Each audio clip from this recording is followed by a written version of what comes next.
Before we begin, a quick update. We're now on Spotify, where we'll be posting new episodes every single day. We won't be uploading here anymore, so if you'd like to keep listening, head over to Spotify. The link is in the description. See you there. In the Shadowlands beyond Ashai, where the air shimmers with heat that has nothing to do with the sun, the oldest temples still stand. Their stones are black and smooth, polished by centuries of fire and faith. No one remembers who built them first. No one knows when the first prayers were spoken to the Lord of Light. But the Red Priests will tell you, this much is certain. Their God has always existed, locked in eternal war with his ancient enemy, and humanity has always stood between them. The faith of Rashala did not begin in Westeros. It did not even begin in the free cities where it now thrives. The Lord of Light was worshipped in the Far East long before the Valyrians ever tamed their first dragon. In Ashai by the Shadow, in Yeti, in the ancient kingdoms whose very names have been forgotten, people looked into flames and saw truth. They saw visions of what was and what would be. They saw the great struggle that defines all existence, light against dark, warmth against cold, life against death. The theology is simple enough for a child to understand, yet profound enough to build an entire faith upon. R'hllor is a Lord of Light, the heart of fire, the God of flame and shadow. He is life itself, the force that brings warmth to the world, that makes crops grow and hearts beat. Against him stands the great other, whose name the truly faithful will not speak. This enemy is everything R'hllor is not. Cold where the Lord is warm, dark where the Lord is bright, death where the Lord is life. The great other brings the long winter, the endless night, the cold that stops the heart and freezes the soul. This is not a faith of 7 faces or countless old gods watching from the trees. This is a faith of 2 powers, locked in struggle, with humanity caught between them. Every person must choose. Every action serves one or the other. There is no middle ground in this theology, no neutral space where you can simply live your life without consequence. When you wake in the morning, you serve the light. When you kindle your hearth, you push back the darkness. When you bring a child into the world, you strike a blow against the great other's frozen realm of death. The Red Priests teach that this struggle has raged since the beginning of time and will rage until the end. But they also teach that the end is coming. One day, perhaps soon, perhaps in a generation, perhaps in 1,000 years, the great other will make his final push. The long night will fall across the world. Winter will come and never leave. The dead will rise and march against the living. In that moment, the prophecy says, a hero will be reborn. Azor Ahai will return, wielding his burning sword, Lightbringer, and he will lead the faithful against the darkness. He will save the world, or die trying. This prophecy shapes everything the Red Priests do.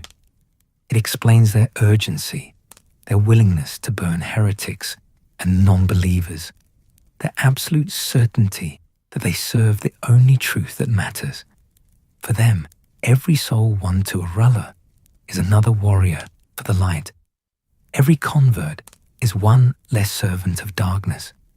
The stakes are not political or personal. The stakes are the survival of all life itself. But where did this faith truly begin? The priests themselves do not agree. Some say Ashai has always been the heart of the faith, that the first Red Temple was built there when the world was young. Others claim R'hllor was worshipped in lost kingdoms, even older than Ashai, places whose ruins lie buried beneath the sands of the Red Waste or drowned beneath the summer sea. The oldest texts preserved in the temples speak of ancient heroes who fought against the darkness in ages past, heroes whose names echo strangely with legends from Westeros and other distant lands. Some scholars whisper that all these legends might describe the same events, seen through different eyes, remembered in different tongues. What is known is this: by the time Valyria rose to power, the faith of R'hllor was already ancient. The Valyrians, for all their dragons and blood magic, never fully embraced the Lord of Light. They had their own gods, their own rituals, their own ways of seeing the world. But they traded with Asshai. They sent their seekers of knowledge to the Shadowlands to learn secrets. And some of those seekers came back changed, converted, bearing the flame of R'hllor into the Western world. When Valyria fell in the doom, screaming into fire and ash, the Red Priests saw the hand of their god. This is what happens to those who trust in their own power, they said. This is what comes to those who play with fire without understanding it. The Valyrians had tried to be gods themselves, and the true god of flame had cast them down. From the ashes of the freehold, the faith of R'hllor spread faster than it ever had before. The free cities, those Valyrian colonies that survived the doom, were fertile ground for the Red Priests. Volantis, oldest and proudest of the free cities, became the new center of the faith. The Red Temple there grew vast and powerful, its priests whispering in the ears of the Triarchs, shaping policy, interpreting visions, guiding the city's destiny. In Myr and Lys, in Pentos and Tyrosh, smaller temples were built. Not every citizen converted, of course. The free cities have always been places of many faiths, many gods, many ways of seeing the world. But the Red Priests were loud and passionate, and absolutely certain of their truth. They stood in the markets and preached of the coming darkness. They looked into flames and shared their visions. They promised that those who followed R'hllor would be saved when the long night came. And they demonstrated power. This is perhaps the most important thing to understand about the faith of R'hllor. It is not merely a set of beliefs and rituals. The priests do not simply pray and hope. They work magic. Real magic, undeniable magic, the kind that makes even skeptics pause and wonder. A Red Priest can look into flames and see visions of distant places, of events unfolding far away, of futures that might come to pass. Are these visions always true? No. Are they always clear? Certainly not. The priests themselves admit that seeing in the flames is difficult, that the visions shift and change, that what looks certain may prove false. But sometimes, often enough to matter, the visions prove true. A priest sees a fleet burning, and 3 days later news arrives of a disaster at sea. A priestess speaks of a king's death, and within the week, he falls. This is not legend or story. This is witness fact, recorded in multiple sources, confirmed by skeptics and believers alike. A Red Priest can call forth shadows from fire. They can birth creatures of darkness that serve the light, terrible things that kill at their master's command, and then vanish like smoke. This is shadow magic, dark and disturbing even to those who practice it. Most priests never attempt such things. The cost is high, they say. The shadows take something from you each time. But the greatest among them, the most powerful and most devoted, can wield this terrible gift. And most astonishing of all, some Red Priests can bring back the dead, not as shambling corpses or mindless wights, as living, breathing, thinking people returned from whatever lies beyond. This is the rarest gift, the most precious and most terrifying. Not every priest can do it. Most never try. Those who succeed cannot always explain how. They speak of praying to R'hllor, of begging the Lord of Light to return a life that was lost. Sometimes the god answers.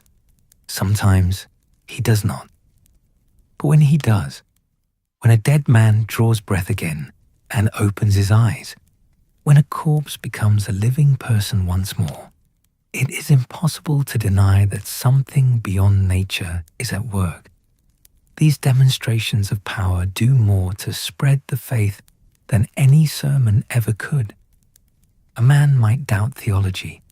He might argue about the nature of gods and the meaning of prophecy. But when he sees a priest stare into flames and describe his own home, a place the priest has never visited, describing it in perfect detail, that man's doubt begins to crack. When he sees someone he knew was dead walking and talking and very much alive, his skepticism crumbles entirely. The Red Priests do not merely claim their God is real, they show his power in ways that cannot be easily dismissed. Yet for all this power, for all their certainty, the faith of R'hllor remained largely confined to Essos for thousands of years. Westeros had its own gods. The faith of the Seven dominated the south, with its elaborate theology and its powerful priesthood.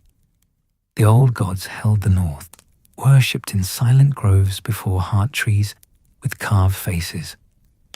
There was no room for a foreign fire god, no interest in tales of an ancient enemy in the far north. The Westerosi, by and large, did not care about the theological debates of ASOIAF or the prophecies of Volantis. But prophecy has a way of pulling people towards it, whether they wish to be pulled or not.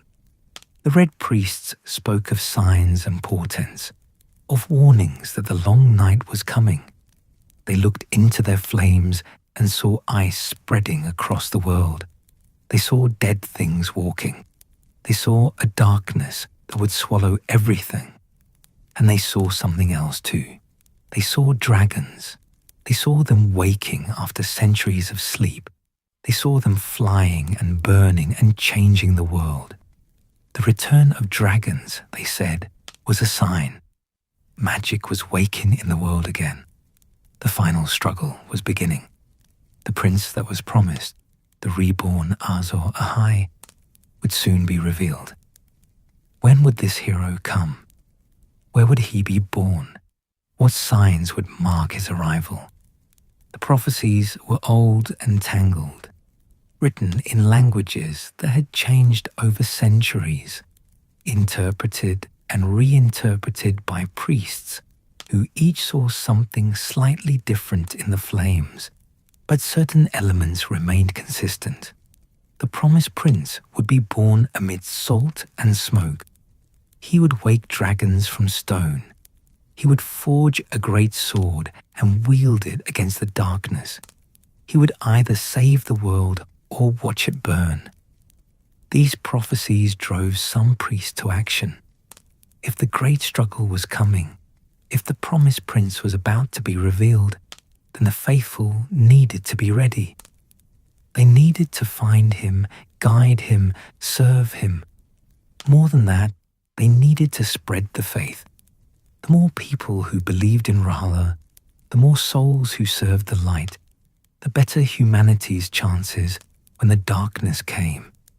This was not mere religious ambition. This was survival. This was preparation for the end of the world. So some priests began to travel. They left the comfortable temples of Volantis and the ancient shadows of ASOIAF. They sailed west, toward the sunset kingdoms, toward Westeros. They came as missionaries, as seekers, as prophets bearing warning. Most were ignored. Some were laughed at. A few were driven out or worse. The Westerosi did not want to hear about distant prophecies and foreign gods.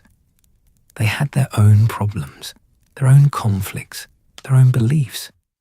But the priests kept coming anyway, because they had looked into the flames and seen what was coming. They had seen the great war that would decide the fate of all living things. And they knew with the absolute certainty that only true believers possess, that when that war came, Westeros would be at its heart. The question that lingered, unspoken but always present, was whether the Westerosi would be ready, whether they would accept the help the Red Priests offered, whether they would bow to R'hllor and prepare for the darkness, or cling to their own gods and their own ways until it was too late. The Red Priests could see many possible futures in their flames, but they could not see which one would come to pass. They could only prepare and preach and pray that when the moment came, the prince would be ready and the people would follow him into the light. In the east, in the great red temple of Volantis, the fires burned day and night. Priests chanted prayers in ancient languages, begging their god to grant them clarity, to show them the path forward. And sometimes, in the depths of those flames, they saw a shape, a figure wreathed in fire, holding aloft a burning sword, standing alone against an army of darkness. Whether that figure would triumph or fall, whether the prophecy would save them or doom them, remained to be seen. The only certainty was this: the faith of R'hllor had emerged from the shadows of the east, and it was coming west. The age of fire was beginning. The question was whether the world would burn or be saved. When travelers first arrive in Volantis, they see the temple before anything else. It rises above the city like a second sun, vast and red and impossible to ignore. The temple is not merely large, it is overwhelming. Its walls are made of red stone that seems to glow in the light, giving the entire structure an appearance of being eternally on fire. Some say it is the largest temple in the known world. Others insist it is the largest building of any kind. What matters is not the precise measurement, but the feeling it creates. When you stand before it, you feel small. When you enter it, you feel the weight of centuries pressing down upon you. This is the heart of the faith of R'hllor. Not Asshai, though the faith may be older there. Not the scattered temples in the other free cities. Here, in Volantis, in this massive structure that dominates the city's skyline, the true power of the Red Priests resides. Here they train their acolytes and conduct their most sacred rituals. Here the high priests look into the greatest flames and see the deepest visions. Here, more than anywhere else in the world, the Lord of Light makes his presence known. The temple is maintained by slaves, thousands of them, branded with the flame sigil of the god they serve. They tend the fires that must never go out. They clean the vast halls and polish the altars. They prepare the offerings and assist in the rituals. These slaves are not like other slaves in Volantis. They wear special robes, red and orange like living flames. They are not sold or traded. They belong to the temple alone, and to serve the Lord of Light, even in bondage, is considered by the priests to be a blessing. Whether the slaves themselves see it this way, no one ever asks. They do their work in silence, moving through the temple like shadows, keeping the machinery of faith running smoothly. The free priests and priestesses who lead the faith are another matter entirely. They are chosen young, sometimes as children, identified by signs and portents. Perhaps they were born during a volcanic eruption. Perhaps they survived a fire that should have killed them. Perhaps they simply showed an unusual fascination with flames, staring into hearts for hours while other children played. The priests watch for such signs. When they find a child they believe has been touched by R'hllor, they approach the family. Sometimes they ask permission to take the child. Sometimes they simply take them. In Volantis, few would dare refuse the Red Temple. The training is long and difficult. Young acolytes spend years learning the prayers and rituals, memorizing the sacred texts, studying the prophecies.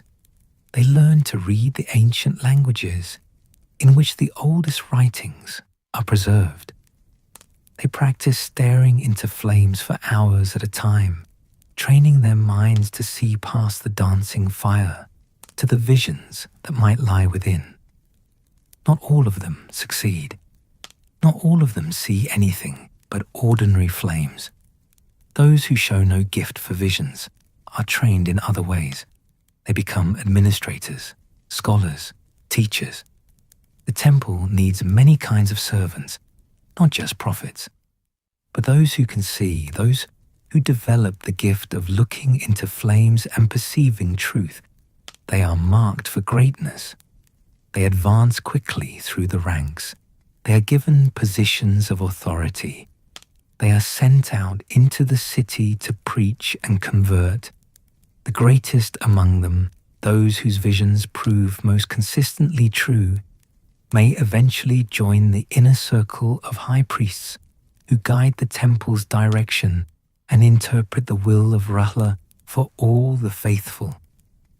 The high priests of Volantis do not answer to kings or triarchs. They do not bow to temporal authority. In theory, they serve only their God. In practice, they wield enormous political power. When the triarchs of Volantis must make important decisions, they consult the Red Priests. When great merchant princes plan their ventures, they often seek the blessing of the temple. A priest's vision might warn of pirates in certain waters, or promise good fortune in a particular trade. A priestess might declare that a proposed alliance offends the Lord of Light, or that a planned war will end in disaster. Sometimes these pronouncements are genuine visions, truth seen in flames and shared for the good of all. Sometimes they are political calculations wrapped in religious language. The priests are not fools. They understand power. They know that controlling information and shaping belief gives them influence far beyond what force of arms could ever achieve. A wise high priest learns to balance genuine faith with practical necessity, serving both his God and his temple's interests in the world. The relationship between the Red Temple and slavery is complicated and uncomfortable. Volantis is built on slavery.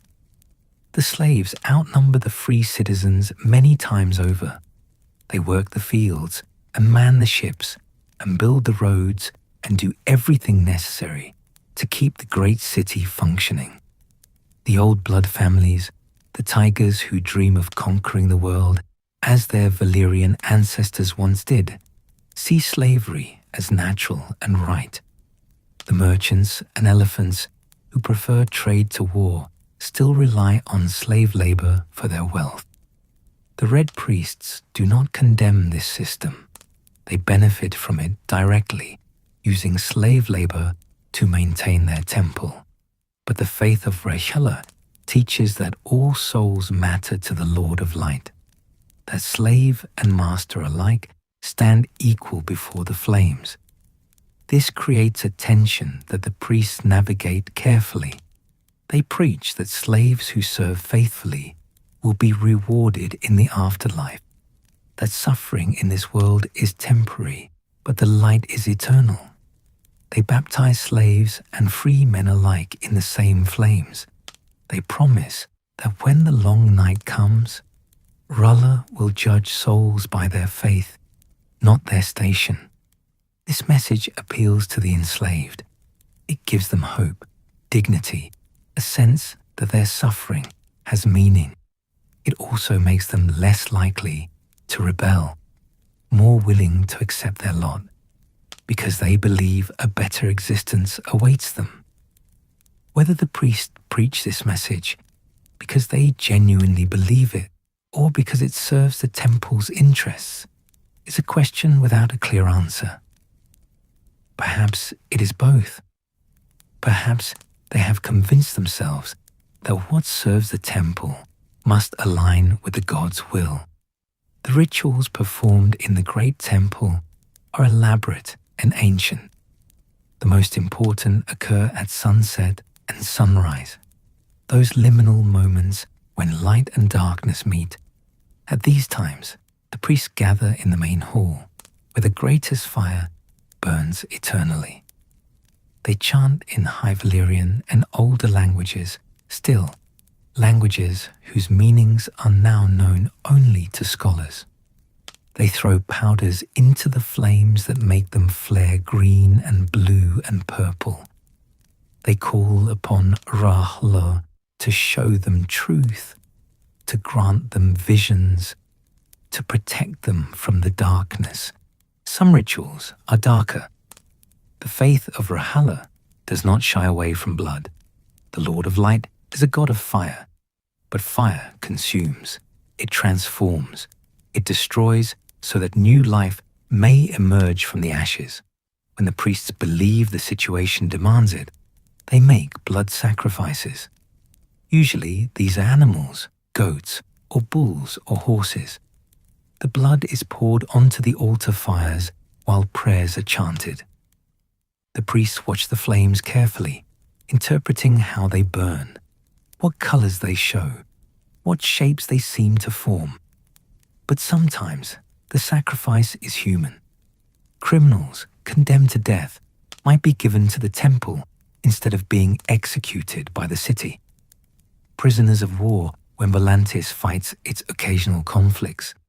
Those who gravely offend the faith itself. These people are brought before the great fire and sentenced to die in the flames. The priests call it a cleansing, a purification. They say the fire will burn away the person's sins and allow their soul to stand clean before Allah. They say it is mercy, a gift, a chance for redemption. Those who are burned scream. They beg for mercy. They die slowly and in agony. The faithful who witness it call it justice. The squeamish look away. But no one in Volantis has the power or the will to stop it. The Red Temple does as it pleases, and what pleases it is often written in the visions its priests see in the flames. Among the high priests of this temple, one name stands above all others in recent times: Benero, the high priest of the Red Temple of Volantis. Benero is called the flame of truth, the light of wisdom, the voice of R'hllor himself. He did not rise to this position through birth or political maneuvering. He earned it through the power of his visions and the strength of his preaching.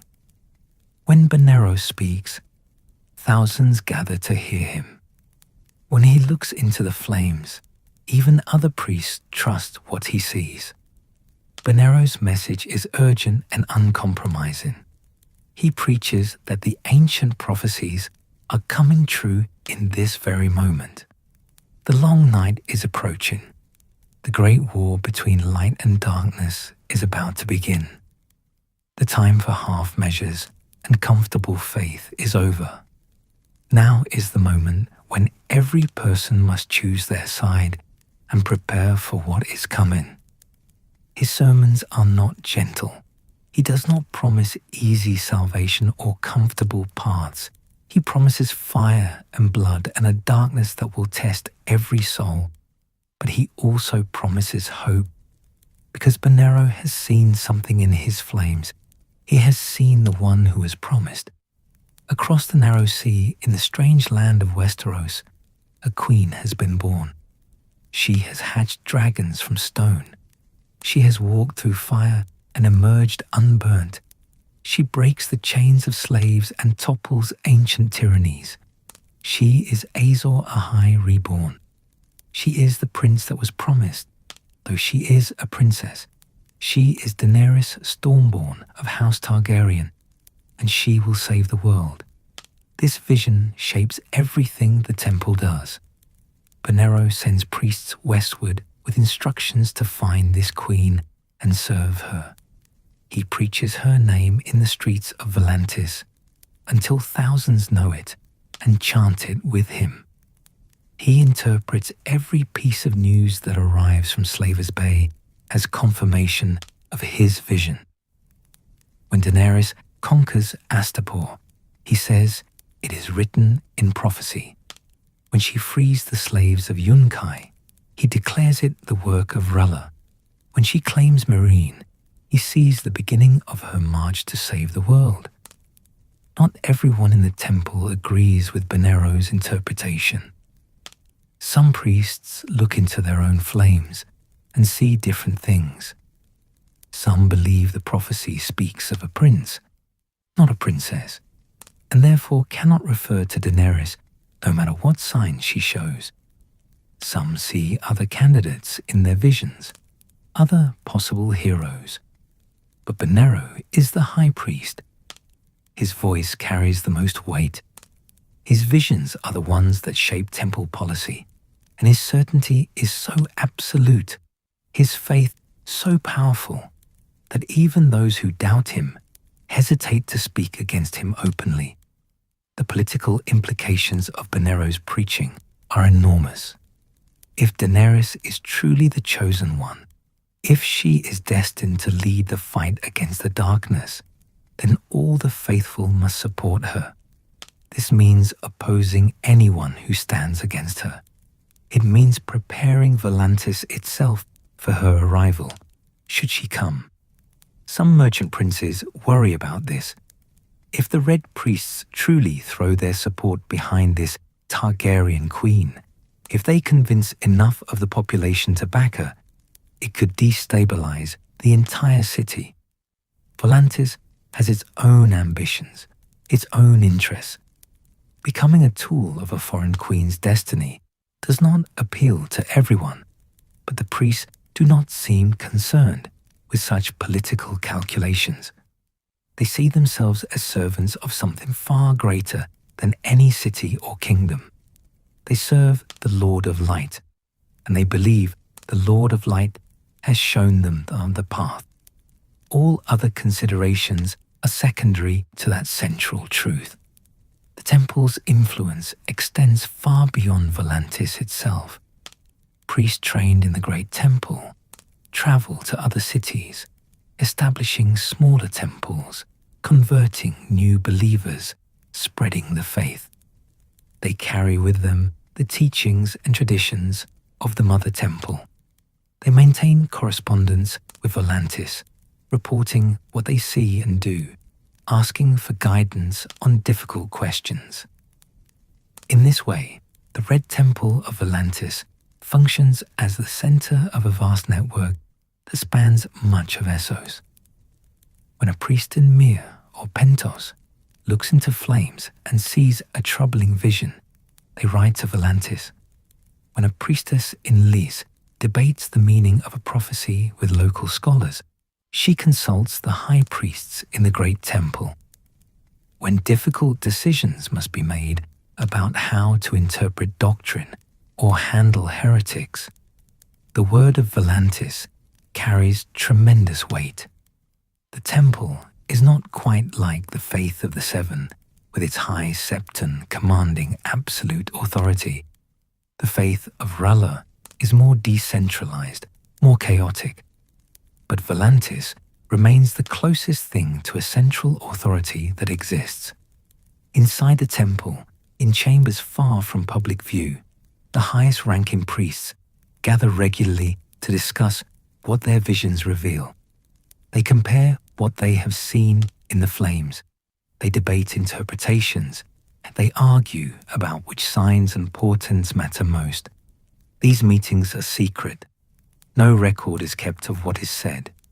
But from these gatherings, come the major decisions that guide the faith.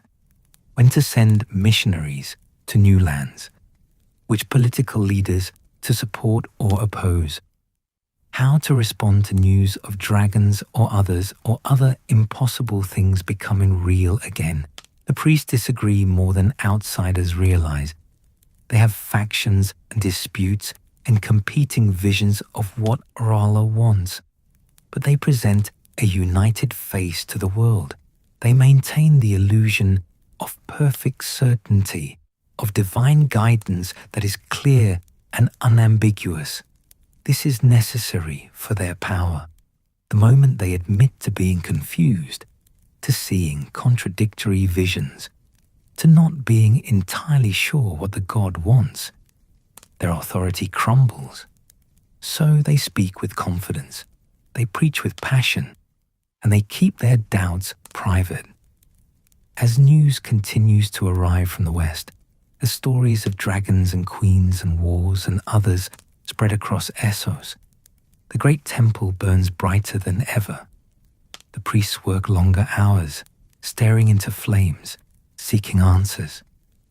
The number of converts grows daily as people frightened by rumors of darkness seek the comfort of the light. The slave population of the temple swells as more workers are purchased to handle the increased activity. Everything is building towards something. Everyone can feel it. The prophecies that were abstract and distant for so long are becoming concrete and immediate. The temple of Volantis stands ready. Its priests have trained for this moment through generations.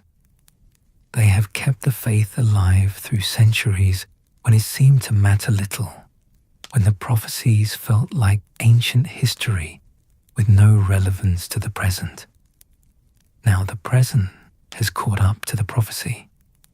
Now the long night they warned about seems close enough to touch.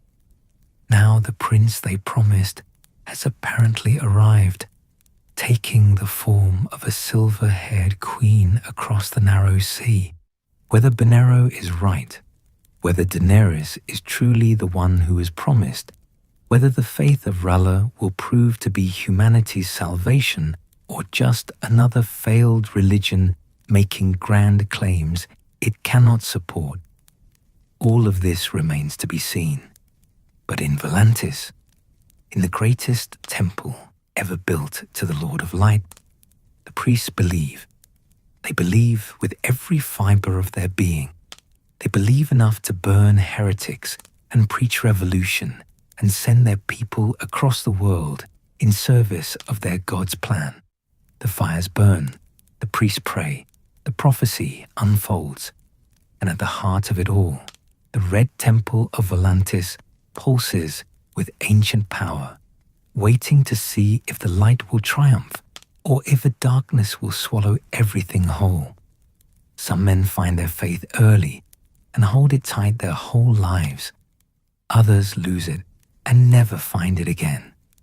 Thoros of Myr did something stranger. He lost his faith completely, lived for years without it, and then had it returned to him in the most shocking way possible. His story is not one of steady devotion or lifelong service. It is the story of a failed priest who became an accidental miracle worker and who never quite understood why the Lord of Light chose him for such a fate. Thoros was born in Myr, one of the free cities of Essos, in a time when the faith of R'hllor was growing but still far from dominant.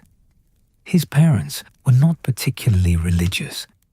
They did not raise him to be a priest, but the Red Temple noticed him anyway. Perhaps he showed some sign, some indication that he might have the gift of seeing in flames. Perhaps they simply needed more young acolytes. Whatever the reason, when Thoros was young, the priest came to his family and asked to take him for training. His parents agreed. It was an honor, after all, and one that might bring benefits to the family later. The boy Thoros entered the Red Temple of Myr. and began the long process of becoming a priest. He learned the prayers and memorized the rituals. He studied the prophecies and the histories. He practiced staring into flames for hours, trying to see visions the way the great priest did. And he discovered something disappointing. He had no gift for visions.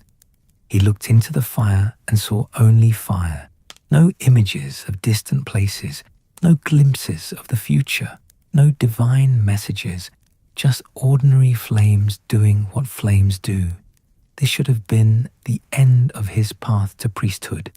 Those without the gift of sight rarely rise high in the faith of R'hllor, but Thoros had other qualities that made him useful. He was charming and friendly. He could talk to anyone about anything. He had a voice that carried and a presence that drew attention.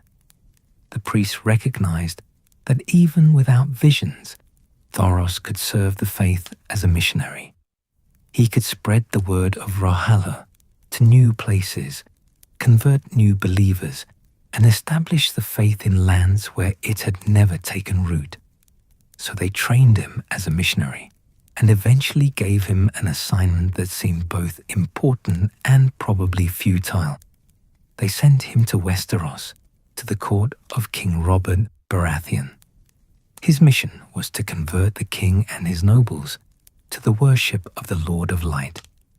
If he succeeded, it would be a tremendous victory for the faith, an entire kingdom brought into the light. If he failed, well, at least he would have tried. Thoros arrived at King's Landing full of enthusiasm and holy fire. He preached in the streets. He demonstrated his faith by fighting in melees with a flaming sword, his blade coated in wildfire so it burned as he swung it. This impressed people. It got their attention, but it did not convert them. The nobles of Robert's court found Thoros entertaining, a colorful foreign priest with his dramatic displays and passionate sermons. But they did not abandon the seven or the old gods to follow him. They did not build temples to R'hllor or throw their idols into fires. Robert Baratheon liked Thoros, but not for religious reasons. The king appreciated the priest's skill in combat, his willingness to drink and carouse, his easy manner at feasts. Thoros became part of the king's circle of friends and drinking companions. He was invited to hunts and tourneys.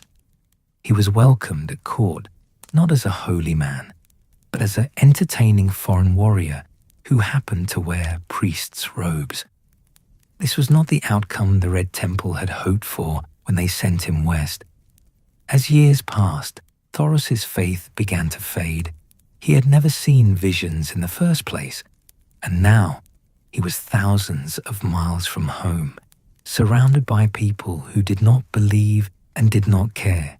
He prayed the old prayers by habit, but they felt empty. He performed the rituals because it was what priests did, but he no longer felt the presence of his God. The Lord of Light seemed very far away, if he existed at all. Thoros began to wonder if he had wasted his life following a faith that was built on nothing but old stories and desperate hope. He turned to drink.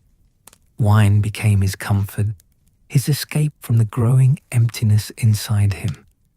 He drank at feasts and he drank alone. He drank until the prayers stopped feeling hollow, and he drank until he stopped caring that they felt hollow. He still called himself a priest. He still wore the robes and carried the flaming sword in melees. But inside, he was hollow. He had become exactly what his mission had failed to create in others. A man going through the motions of faith without actually believing. Then Robert Baratheon died, and everything in Westeros fell apart. The War of the Five Kings began. Suddenly there were armies marching and battles being fought, and the realm tearing itself to pieces. Thoros found himself swept up in the chaos. He joined the Brotherhood without banners, a group of soldiers who had been sent to defend the Riverlands and who kept fighting even after their original mission ended. They were led by Lord Beric Dondarrion, a young knight who took his oath seriously and believed in protecting small folk from the predations of armies. Thoros rode with them, not because of any great conviction, but because he had nowhere else to go. King's Landing was no longer safe or welcoming. The comfortable life he had known at court was over, so he joined this band of outlaws and fought alongside them, swinging his flaming sword in skirmishes and ambushes, helping where he could. He was still drinking, still empty inside, still a priest who no longer believed in much of anything. Then came the day that changed everything. The Brotherhood ambushed Lannister forces. A fierce fight followed. In the chaos and blood, Beric Dondarrion was killed. Not wounded, not knocked unconscious. Killed. Thoros and the others carried his body back to their hiding place. They laid him out and prepared to bury him. And Thoros, drunk and grieving and going through the motions one more time, spoke the old prayer for the dead. He had no expectation that anything would happen. He did not believe R'hllor was listening. He did not think he had any power to change anything. He was simply reciting words he had memorized decades ago, words that once meant something, but now felt like empty sounds. He spoke the prayer because it seemed like the right thing to do for a dead friend, a final gesture of respect before the burial. Beric Dondarrion opened his eyes. He drew breath. He sat up. He was alive. Thoros stumbled backward in shock. The other men of the Brotherhood stared in disbelief. Beric himself was confused, disoriented, uncertain what had happened. But the impossible fact remained. He had been dead, and now he was not. Thoros had brought him back. The priest did not understand it. He had not tried to resurrect anyone. He had not even believed such a thing was possible. He had simply spoken a prayer, the same prayer he had spoken at other funerals with no effect whatsoever. But this time, for reasons Thoros could not explain, the Lord of Light had answered. This time, R'hllor had reached across the barrier between life and death and returned a soul to its body. And he had done it in response to the prayer of a drunk, faithless, failed missionary who had given up on everything the faith taught. This should have been a moment of triumph. It should have restored Thoros's faith completely, filled him with renewed certainty and purpose. Instead, it terrified him, because if R'hllor was real, if the god truly had such power, then everything Thoros had abandoned actually mattered. All the prayers he had stopped believing in were real. All the prophecies he had dismissed were true. And he, the unworthy drunkard who had failed at every task the faith gave him, had somehow become the instrument of divine will. But it also meant he could not walk away. He could not go back to being a hollow shell going through the motions. The Lord of Light had shown his power through Thoros's own hands. The priest had felt something in that moment, some force flowing through him that was not his own. He knew with absolute certainty that what had happened was real. Denying it was impossible. Ignoring it was unthinkable. So Thoros stayed with the Brotherhood. And when Beric died again, because the young lord kept throwing himself into danger to protect the innocent, Thoros spoke the prayer again. And again, Beric returned. 6 times this happened. 6 times Beric Dondarrion was killed defending the small folk or fighting for justice. 6 times Thoros spoke the old words and brought him back. Each resurrection was easier in some ways, more familiar, But it never stopped being frightening. It never stopped reminding Thoros that he was touching something far beyond human understanding. The Brotherhood changed under this influence. They had always fought for the common people, protected villages from raiders, tried to bring some justice to the Riverlands in a time of war. But now they had a religious purpose as well. They saw themselves as servants of the Lord of Light, warriors fighting for the flame against the darkness. Thoros preached to them, not with the empty words of his earlier years, but with genuine conviction, born from having witnessed true miracles. He told them about R'hllor and the Great Other. He explained the prophecies and the coming darkness. He made them understand that their small fights mattered in a much larger war. Not all of them converted. Not everyone in the Brotherhood abandoned their old gods to follow the Red Priest teachings. But they all respected what Thoros could do. They all knew he had power that came from somewhere beyond himself, and many of them did convert, accepting the faith of R'hllor, because they had seen its truth with their own eyes. A god who could bring back the dead was not a god you could easily dismiss. Beric himself became increasingly devoted to the Lord of Light.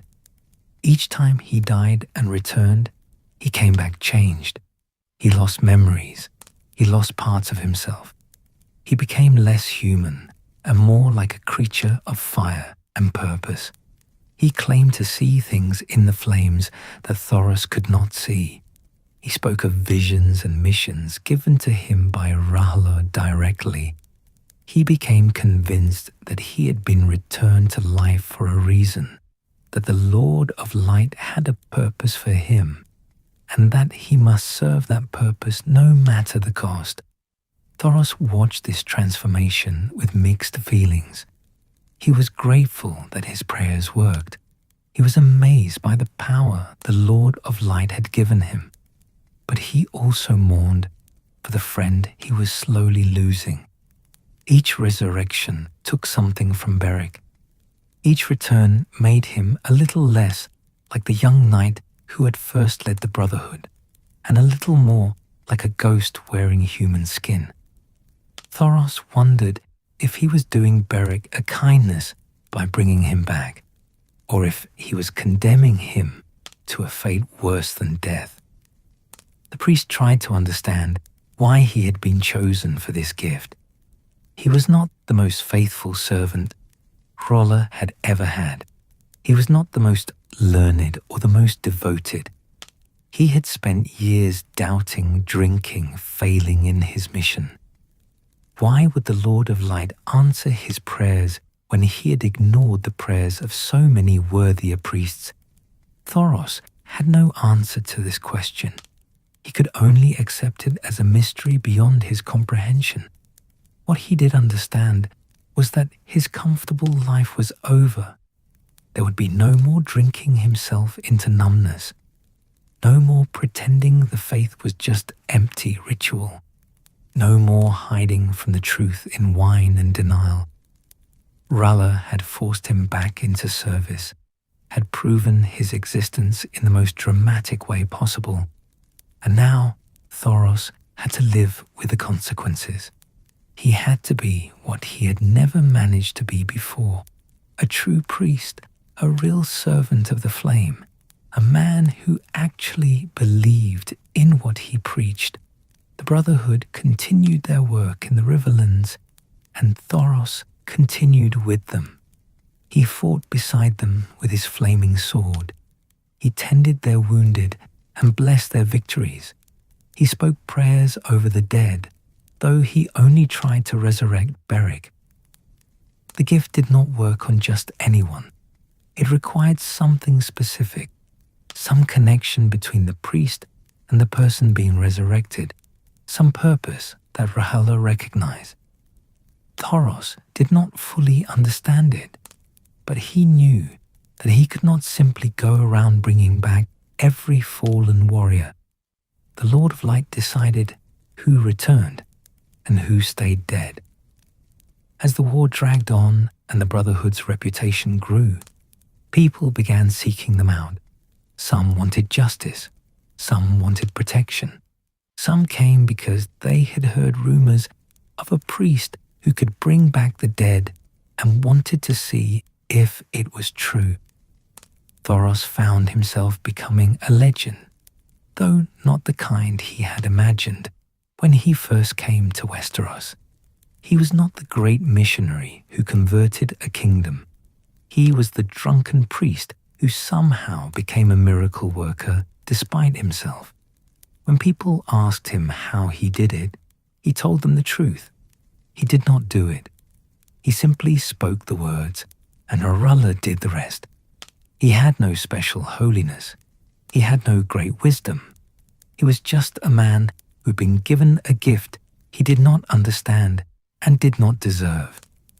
This honesty made people trust him more than any claims of special power would have. They saw him as genuine, as someone who admitted his own limitations and gave credit to his God rather than himself. But Thoros knew something that others did not fully grasp. Each time he brought Beric back, it cost something. Not from Thoros himself, though the act exhausted him. The cost was paid by Beric, who lost more of himself with each return. The young lord was becoming a shell, a vessel for the Lord of Light's will more than a person with his own desires and dreams. Thoros did not know how many more times he could do this before Beric was lost entirely. He did not know what would happen when that limit was reached. All he knew was that he would keep speaking the prayer when it was needed. He would keep serving the Lord of Light as best he could. He would keep fighting alongside the Brotherhood, protecting small folk and trying to bring some justice to a land consumed by war. He was no longer the priest who had lost his faith. He was not quite the priest the Red Temple had hoped to create. He was something in between, something unexpected. He was Thoros of Myr, the unlikely prophet, the accidental miracle worker, the man who found his God again only after he had completely given up looking.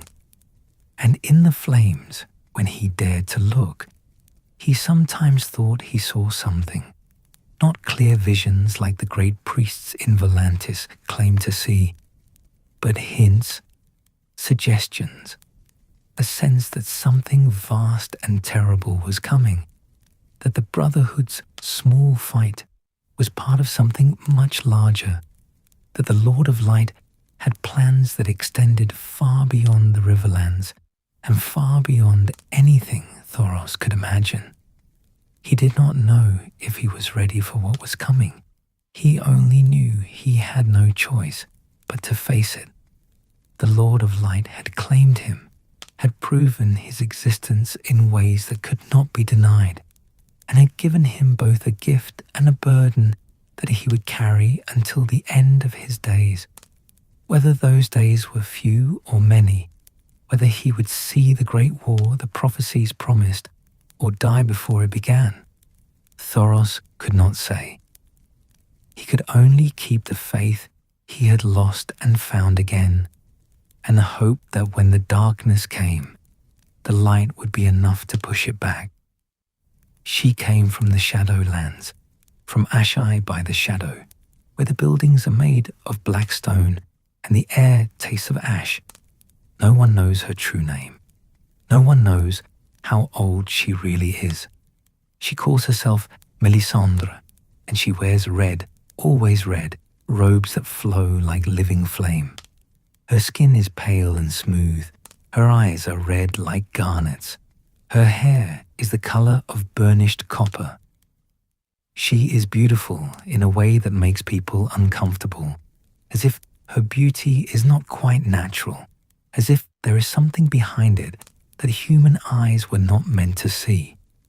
Melisandre is a priestess of Rahalor, trained in the most ancient temples, schooled in mysteries that most Red Priests never learn.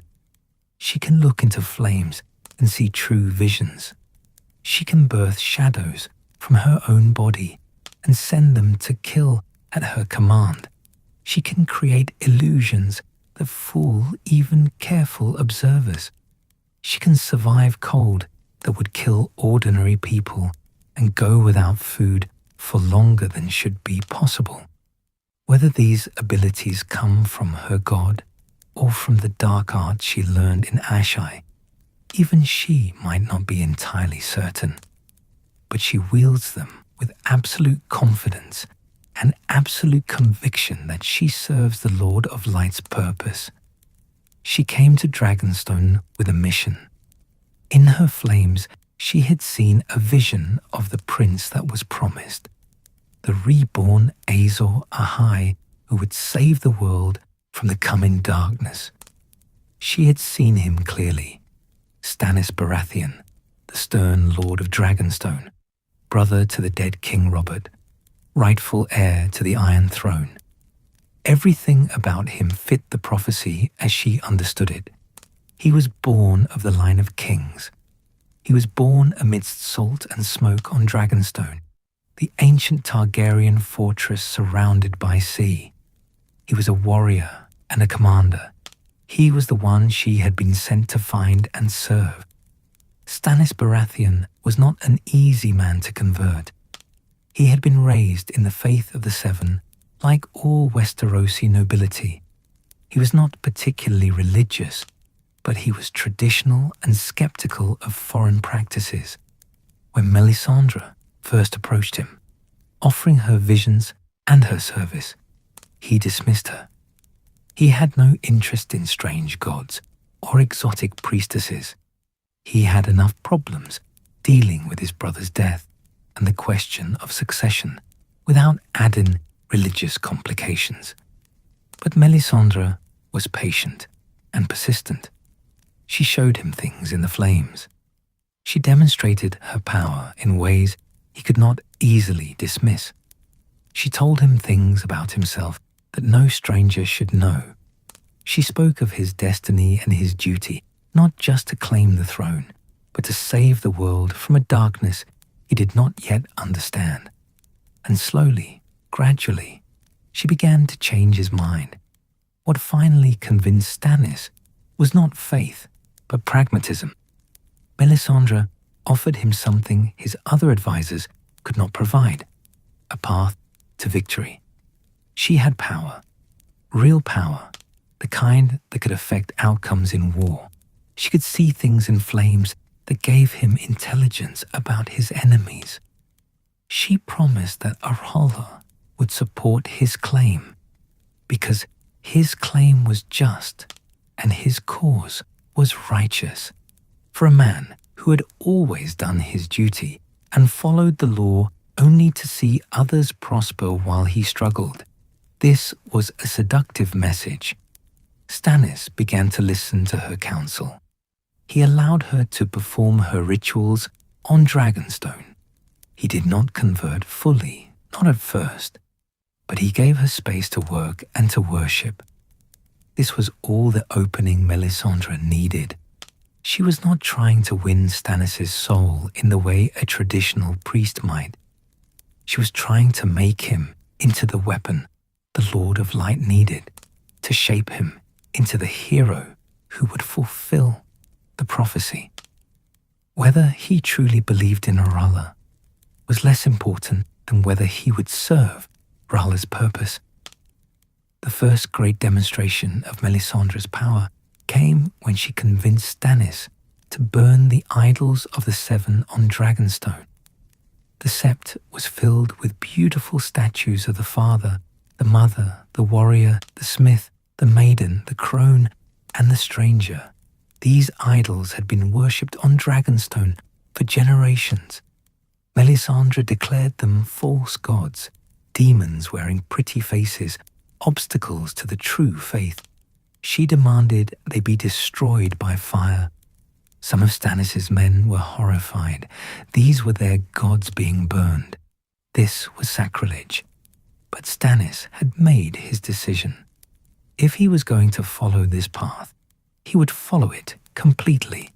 He ordered the statues brought out and piled in a great heap. Melisandre set them ablaze while chanting prayers to R'hllor. The flames rose high into the night sky. The idols cracked and blackened and crumbled to ash. It was a statement of intent, a declaration that Stannis had chosen a new god and would not look back. Not everyone at Dragonstone converted. Many of Stannis' knights and soldiers continued to pray to the Seven in private, but they did so quietly, keeping their faith hidden. On Dragonstone, the Lord of Light now ruled. The old sept was converted into a temple for R'hllor. Prayers to the Seven were discouraged. Those who wanted to advance in Stannis' service learned quickly that showing respect for the Red Priestess was wise. Those who openly opposed her found themselves isolated, ignored, sometimes even accused of disloyalty. The second great demonstration came during the War of the Five Kings, when Stannis faced his younger brother Renly. Renly had declared himself king and commanded a much larger army. By all conventional military calculations, Stannis could not defeat him in open battle. But Melisandre told Stannis she could solve this problem. She asked for his trust and his seed. She would birth something from her own body that would kill Renly and solve the problem of the rival king. What exactly Stannis understood about this offer is unclear. What is certain is that he agreed. In a cave beneath Storm's End, Melisandre performed a ritual. She gave birth to a shadow, a creature of darkness that was somehow also a servant of light. This shadow took the form of Stannis himself, but was not truly him. It was a thing of smoke and malice and murder. It passed through walls like they did not exist. It murdered Renly Baratheon in his tent, while guards stood outside, stabbing him with a blade that was not a blade and disappearing before anyone could stop it. Renly died, and his army fractured. Many of his lords bent the knee to Stannis. The military situation changed overnight. What should have been an impossible problem solved itself through dark magic. Stannis had what he needed, but some who knew the truth were disturbed by how it had been achieved. Davos Seaworth, Stannis' most loyal advisor, watched Melisandre with increasing distrust. He saw the shadow born. He understood what she was capable of, and he worried about what this foreign priestess was turning his king into. Melisandre saw Davos' suspicion and did not care. She hadn't come to Westeros to make friends or win popularity. She had come to fulfill a prophecy, to prepare the world for the coming darkness, to ensure that when the long night arrived, humanity would have a champion. If that required murder through shadow magic, so be it. If it required burning the gods that Westerosi had worshipped for thousands of years, that was acceptable. The stakes were too high for half measures or tender feelings. She pushed Stannis to move against King's Landing, to claim his throne while his enemies were divided. She saw victory in her flames. She promised that R'hllor would deliver the city to him. Stannis believed her and launched his assault. But the Battle of the Blackwater did not go as Melisandre had foreseen. Stannis was defeated by wildfire and Tywin Lannister's timely arrival. His fleet was destroyed. His army was broken. He barely escaped with his life. This was a blow to Melisandre's credibility. She had promised victory and delivered disaster. Some of Stannis' men openly questioned whether they should keep following this Red Priestess whose visions seemed to be wrong when it mattered most. But Melisandre did not admit error. She claimed that she had seen victory, and she had, but that humans had free will and could choose paths that changed what might have been. She insisted that R'hllor still favored Stannis, that he was still the chosen one, that this defeat was merely a test of faith. Stannis, having committed so fully to this path, had little choice but to continue. He had burned his bridges with the faith of the Seven. He had alienated many traditional lords. Melisandre and her god were all he had left. So he listened when she told him to sail north, to go to the wall where the true war was being fought. She had seen in her flames that the real enemy was not the Lannisters or any other human faction. The real enemy was coming from beyond the wall, from the frozen lands where the others dwelled. That was where Stannis needed to be. That was where he would prove himself as Azor Ahai. The journey north marked a shift in Melisandre's mission. At Dragonstone and King's Landing, she had focused on helping Stannis win the Iron Throne. She believed he needed that power base to fulfill his destiny. But after the defeat at the Blackwater, she began to emphasize the larger threat. The throne mattered, she said, but only because the king who sat on it would need to lead the living against the dead. If Stannis wanted the throne, he first had to prove worthy by defending the realm against its true enemy. At Castle Black, Melisandre's visions became more frequent and more troubling. She looked into her flames and saw not just Stannis, but others. She saw Jon Snow, the bastard Lord Commander of the Night's Watch. She saw him over and over again, surrounded by daggers and death. She tried to understand what R'hllor was showing her. Why did this boy matter? Why did the flames keep returning to him? She asked to see Azor Ahai, to see the prince that was promised, and the flames showed her snow. But that could not be right. Stannis was the chosen one. The prophecy pointed to him, unless she had been wrong from the beginning, unless her interpretation of the visions had been mistaken. This thought crept into Melisandre's mind like a serpent, poisonous and impossible to ignore. She pushed it away. She insisted to herself that she had seen truly, that Stannis was the one. But doubt, once planted, grows, and every time she looked into the flames and saw Jon Snow instead of Stannis Baratheon, that doubt grew larger. She tried to warn Jon about what she saw. She told him he would face betrayal, that daggers awaited him in the dark. But she could not tell him everything. She could not admit that her visions were unclear, that she might have misread the prophecy, that the man she had declared to be Azor Ahai might not be the true chosen one after all. To admit such uncertainty would be to admit that everything she had done, all the deaths she had caused, all the faith she had demanded, might have been in service of the wrong man. Melisandre had always presented herself as absolutely certain. She spoke with complete confidence about what R'hllor wanted and what the prophecies meant. This certainty was part of her power. People believed her because she seemed to have no doubts. But the truth was more complicated. She did have doubts. She simply hid them beneath layers of conviction and religious authority. She was very good at hiding them. She had been doing it for longer than anyone in Westeros could imagine. The question of her true age was one she never answered. She appeared to be a young woman, beautiful and vital. But those who looked closely noticed things that did not quite add up. She never seemed to age.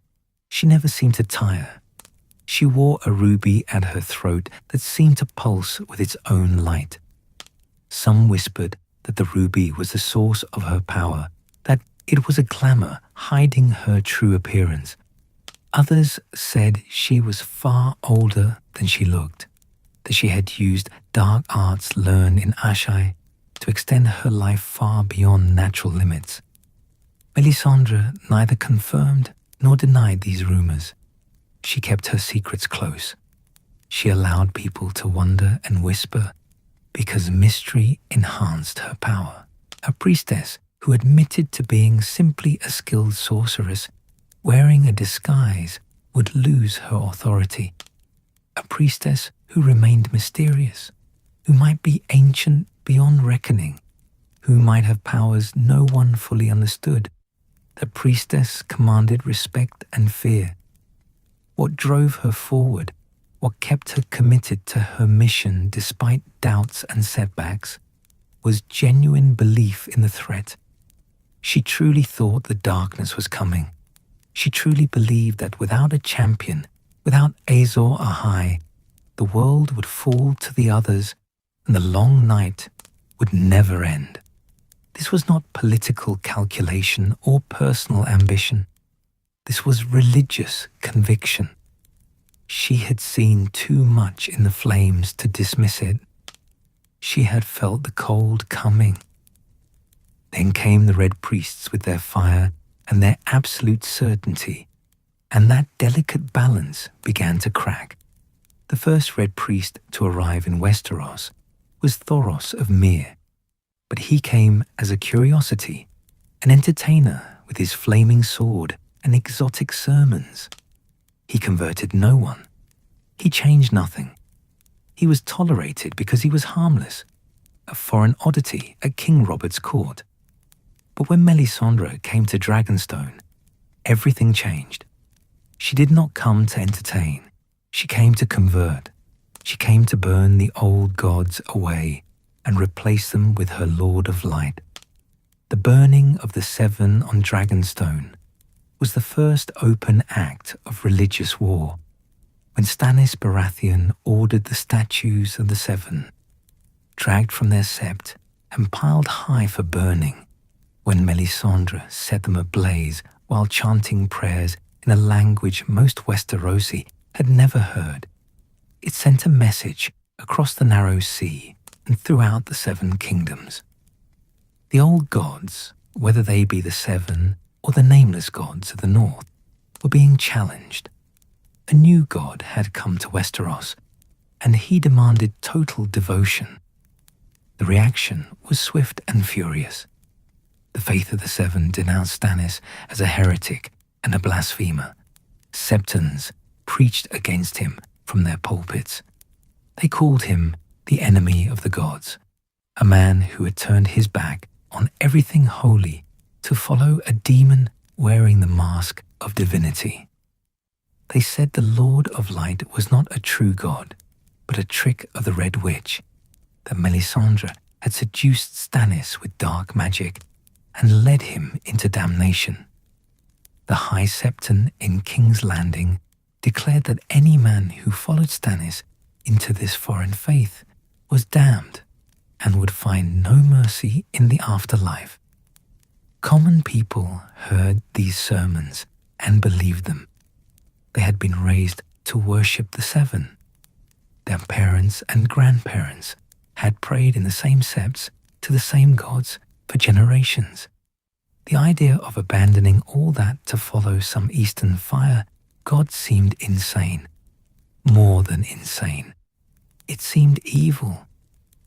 When news spread of what had happened on Dragonstone, when people heard that Stannis had burned the representations of the gods they loved, many turned against him entirely.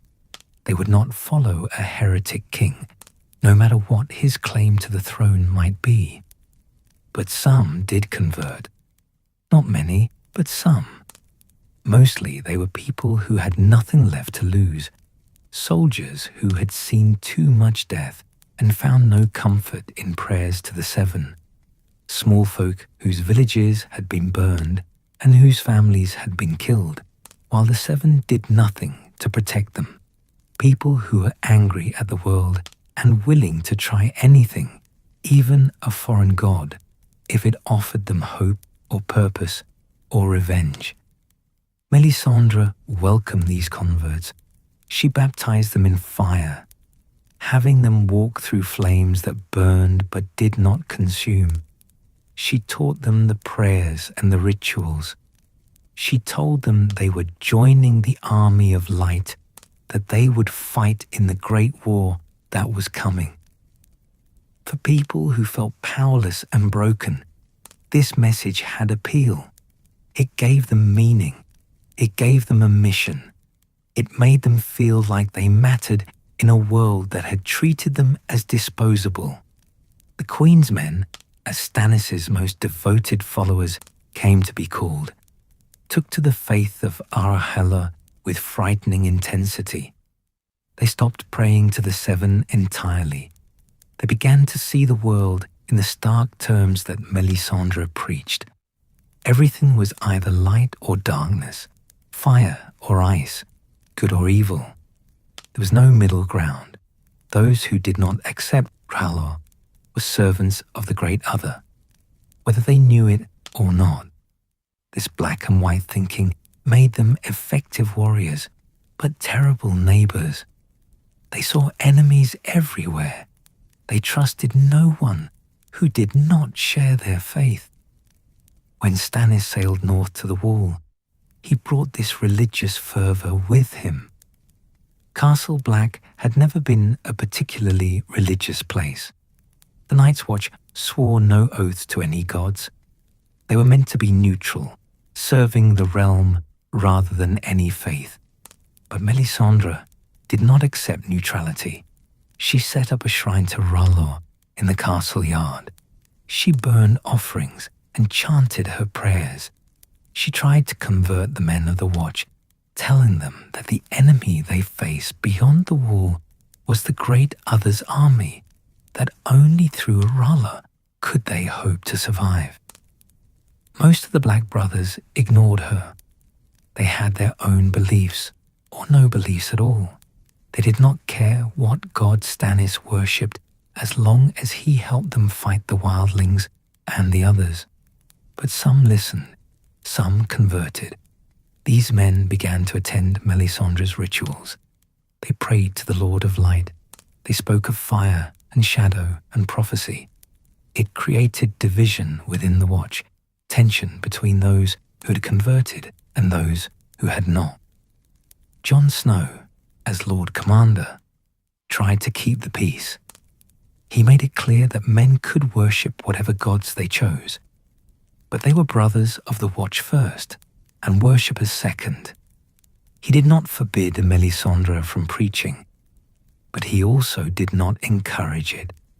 He walked a careful line, trying to maintain the unity of the Watch, while hosting a king and a priestess who were determined to change everything. The greatest conflict came when Melisandre demanded burnings. She told Stannis that R'hllor required sacrifices, that the old powers must be fed with blood and fire to awaken properly. She wanted to burn the weirwood grove at Castle Black, the sacred godswood where the old gods were worshipped. She said it was a place of darkness, that the faces carved in the trees were not gods, but demons, that burning them would be a great victory for the light. This demand horrified the Northerners in Stannis' army and the men of the Watch, who still followed the old gods. The weirwood trees were sacred. They had stood for thousands of years. To burn them would be an unforgivable act of desecration. Even those who did not worship the old gods understood that such an action would turn the entire North against Stannis. It would make him not just a foreign king, but an enemy of everything the Northerners held holy.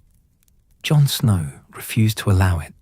He told Stannis that if the gods wood burned, the Watch would turn against him. The Northerners would never follow a king who destroyed their gods. It would be political, and military suicide. Stannis, to his credit, listened to this counsel. He denied Melisandre's request, though it clearly troubled him to refuse her. The Weirwood Grove remained untouched, at least for the time being.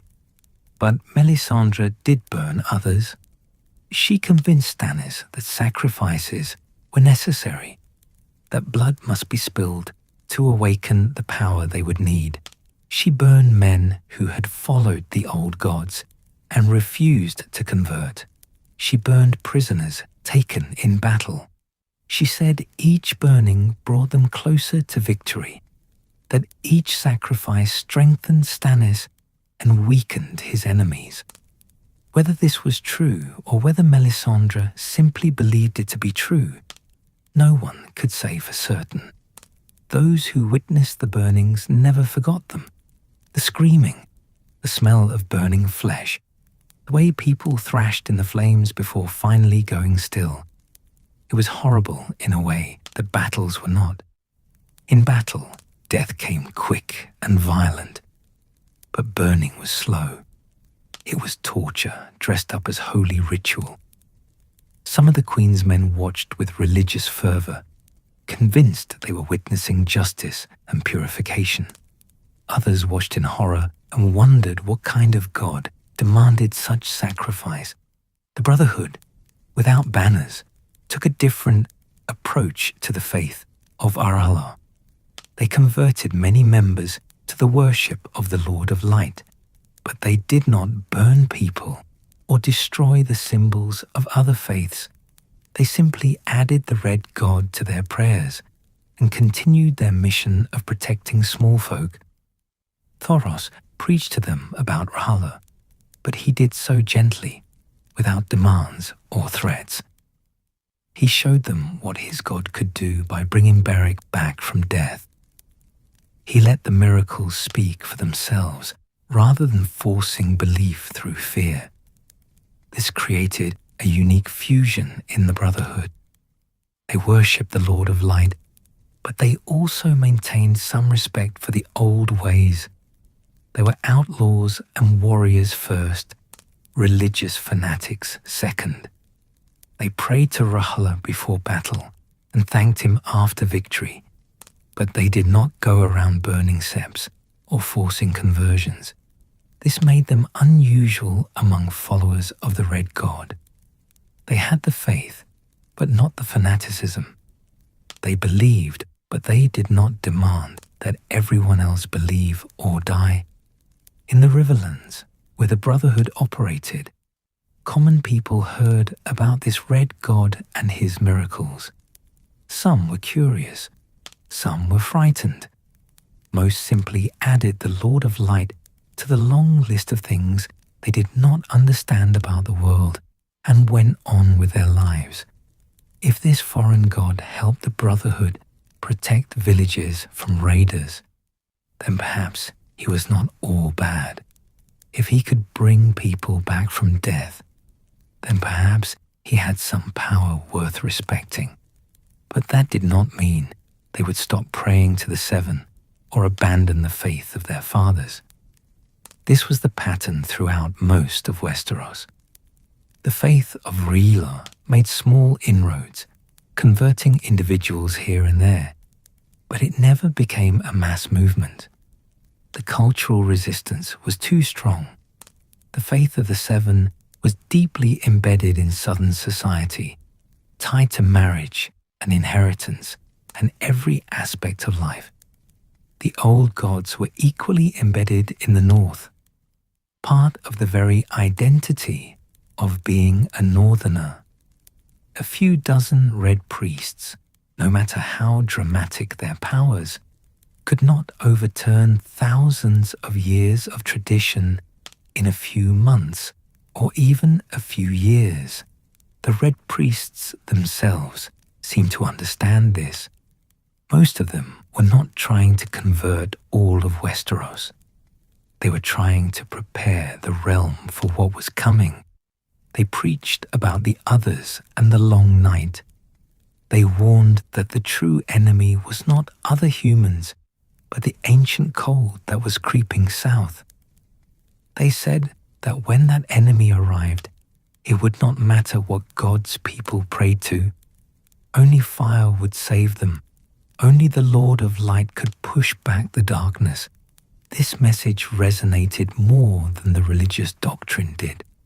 People could dismiss foreign theology, but they could not dismiss the reports coming from beyond the wall.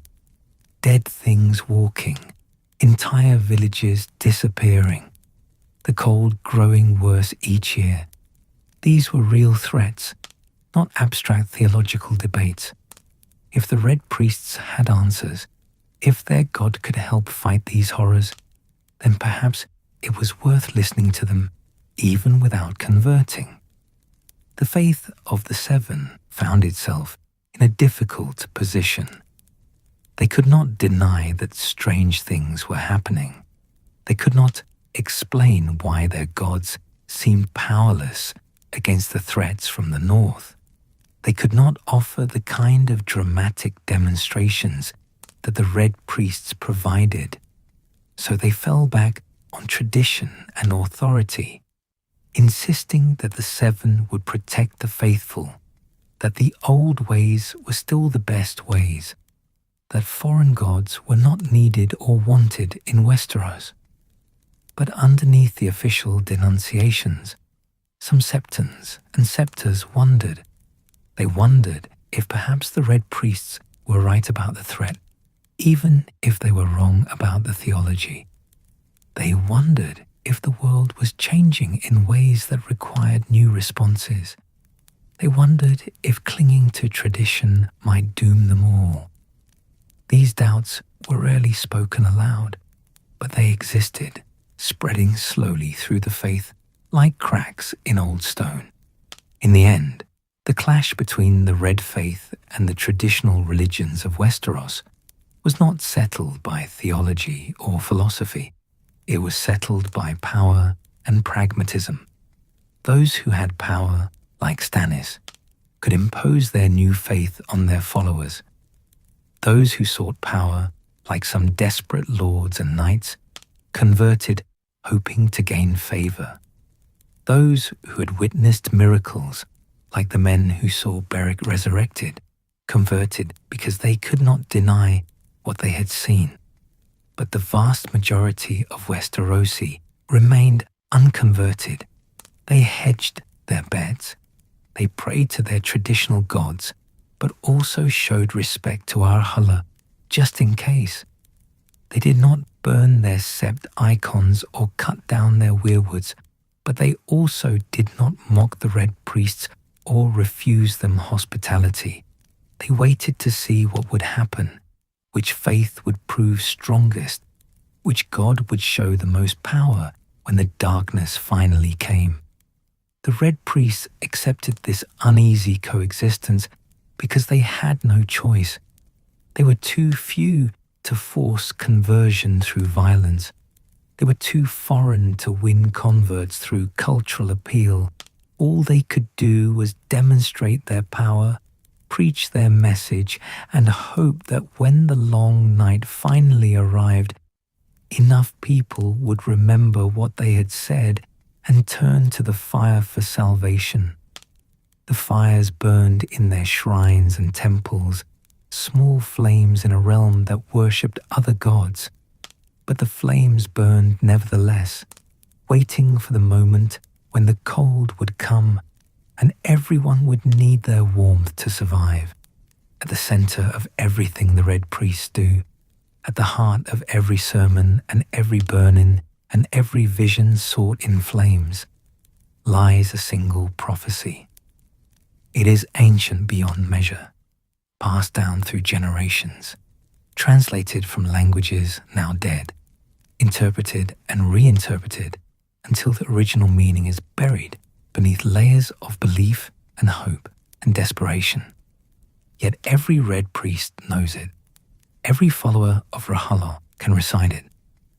The prophecy speaks of a hero who will come when darkness threatens to swallow the world. This hero is called Azor Ahai, and he is the only hope humanity has of surviving the long night. The legend itself is old, older than Valyria, older than the Free Cities, perhaps as old as the first men who learned to make fire and saw gods in the flames. In the earliest telling, there was a great darkness that fell across the world. The sun hid its face. The stars went out. Winter came and did not leave. In this terrible time, a hero arose. His name was Azor Ahai, and he knew that only a special weapon could defeat the darkness. He needed to forge a sword unlike any that had ever existed, a sword of fire that could cut through the cold and drive back the night.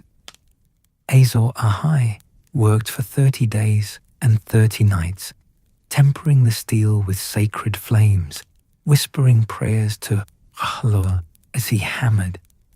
When the sword was finished, he thrust it into water to cool it, but the blade shattered. It was not strong enough. The sword had failed. He began again. For 50 days and 50 nights he worked, crafting a new blade, pouring all his skill and all his faith into the metal. When it was ready, he drove it into the heart of a lion to temper it with blood and courage. But again the steel shattered. The sword was not yet ready. The sacrifice was not enough. Azor Ahai knew what he had to do, though the knowledge broke his heart. He worked for 100 days and 100 nights, forging a third blade.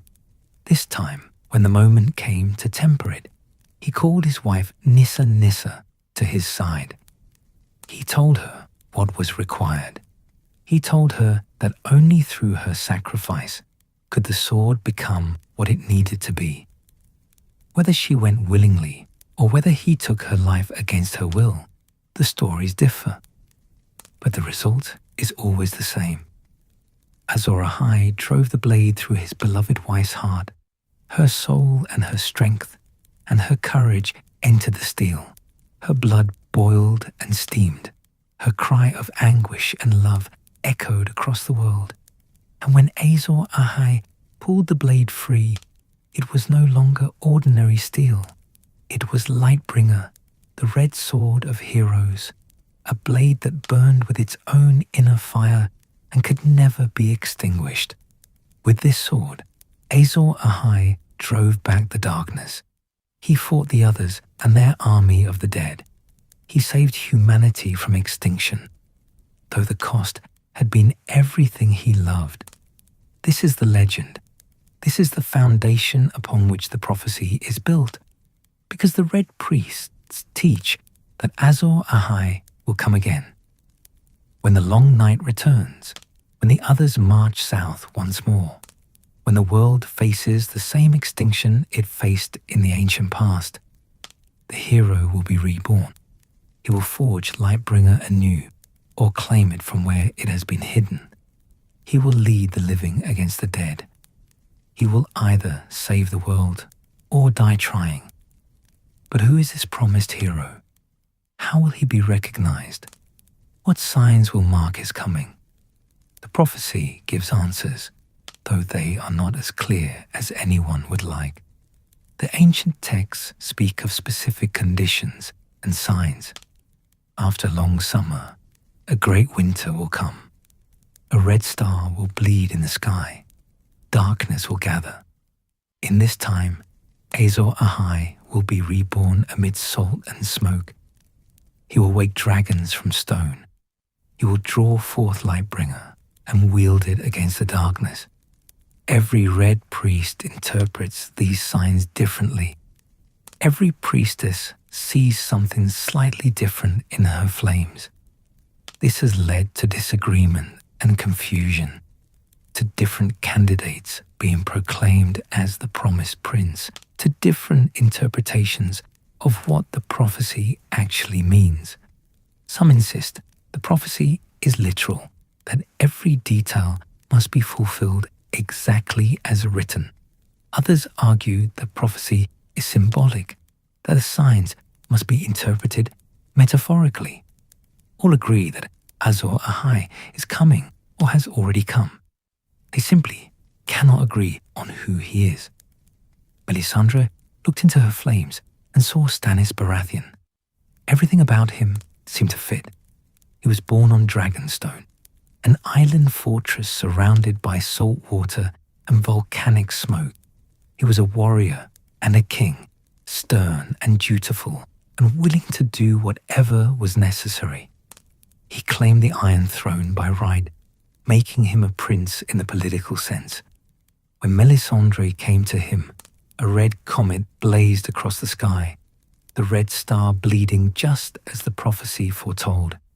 She declared him Azor Ahai reborn and devoted herself to his cause. But Stannis has not woken dragons from stone. He has not forged Lightbringer, though Melisandre gave him a sword that glows with enchanted flames. It looks impressive, but it gives off no heat. It is a trick, a glamour, not the true burning sword of legend.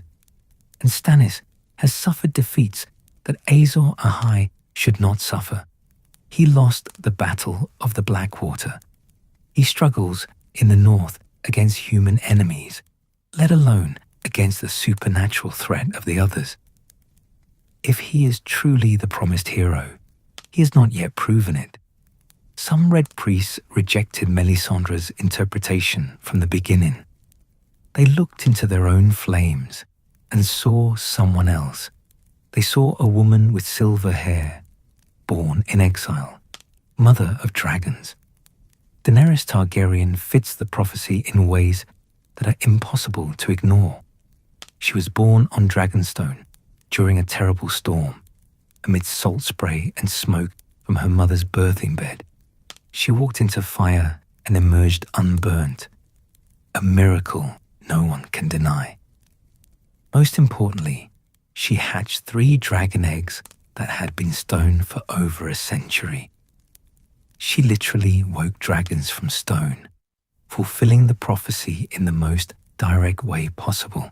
Benero, the high priest in Volantis, declared Daenerys to be Azor Ahai reborn. He preached her name in the streets. He sent priests to find her and serve her. He interpreted every action she took as fulfillment of prophecy. When she freed slaves, he said it was the promise one breaking chains. When she conquered cities, he said it was the hero gathering strength for the great war. When her dragons grew larger and more powerful, he saw them as the weapons she would use to defeat the darkness. But Daenerys has not forged Lightbringer either. She wields fire through her dragons, but that is not the same as the burning sword of legend. And she is far from Westeros, occupied with ruling in Slaver's Bay, seemingly unaware of the threat growing in the frozen north. If she is meant to save the world from the others, she shows no sign of knowing it or preparing for it. She fights human enemies and political battles, not supernatural darkness. Then there is Jon Snow. Melisandre began seeing him in her flames, though she did not want to. She asked to see Azor Ahai and saw Snow. She asked to see the prince that was promised and saw Snow. She asked to see the enemy of darkness and saw Snow. This disturbed her deeply because she had committed herself to Stannis. Admitting she might have been wrong would mean admitting that everything she had done in Stannis' name, all the deaths and burnings and manipulations, might have been mistakes. But the case for Jon Snow is compelling to those willing to see it. He is a warrior of great skill. He has dedicated his life to fighting the darkness beyond the wall. He has seen the others and their whites with his own eyes. He understands the threat in a way that Stannis and Daenerys do not. He was chosen as Lord Commander of the Night's Watch, making him a prince of sorts in that organization. Some interpret the salt and smoke differently for him, seeing it in his Stark blood, in his connection to the north, where the real battle will be fought. The problem is that Jon Snow does not fit the prophecy in obvious ways. He has not woken dragons. He does not have a burning sword. He was not born during any particular sign or portent that anyone noticed. He seems to be just a skilled warrior and good leader, nothing more. Yet the flames keep showing him to those who look. This suggests something significant, even if what it means remains unclear.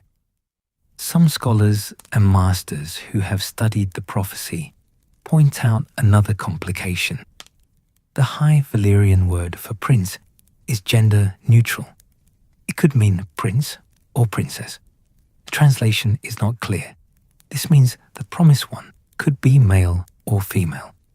It opens the possibility that Daenerys is correct, simply by virtue of being who she is, regardless of her gender. But it also means the entire search for a prince might be misguided. The promised one might not be royal at all. The word might refer to something else entirely. There are other theories, wilder and more speculative. Some believe the prince that was promised and Azor Ahai are not the same person. They are two different prophecies that have been confused over time, mixed together until they seem like one. Perhaps one hero will fight the others while another will unite humanity. Perhaps both are needed, neither sufficient alone. Others wonder if the prophecy has already been fulfilled in some way no one understands. Perhaps Azor Ahai came and went and saved the world so subtly that no one noticed. Perhaps the long night has been delayed or prevented by actions already taken. Perhaps the entire prophecy is metaphor, speaking of human choices and courage, rather than a specific magical hero with a flaming sword. The most disturbing theory is that the prophecy is a lie, a story created to give people hope in hopeless times. Perhaps the Red Priests who first told it simply wanted to comfort the faithful, to promise that someone would save them. Over centuries, this comforting lie became accepted as truth. Generations of priests have built their entire faith around it, seeing signs and portents where none exist, interpreting random events as fulfillment of prophecy. If this is true, then humanity will face the long night with no special hero, no magical sword, no divine intervention. They will face it with only their own strength and courage, which may not be enough. The Red Priests reject this theory absolutely.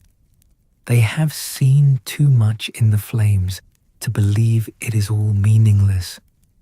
They have witnessed resurrections and visions that came true.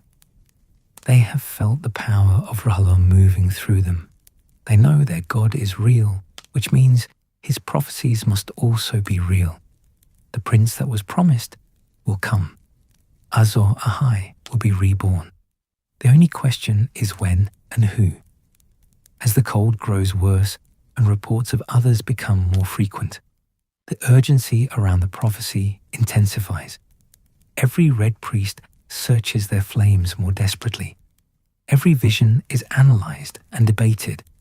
Every potential candidate is examined and judged.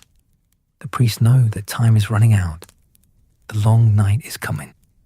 If the promised hero is going to reveal himself and save the world, it needs to happen soon. But prophecy is a dangerous thing. People see what they want to see. They interpret visions through the lens of their own hopes and fears. Melisandre wanted to find Azor Ahai, so she saw him in Stannis. Benero wanted to see the promised one in a dramatic form, so he saw her in Daenerys. Other priests see Jon Snow or other candidates because those visions fit their understanding of what the hero should be. The truth might be that no one knows. The prophecy might be real, but so ancient and corrupted by translation that its original meaning is lost.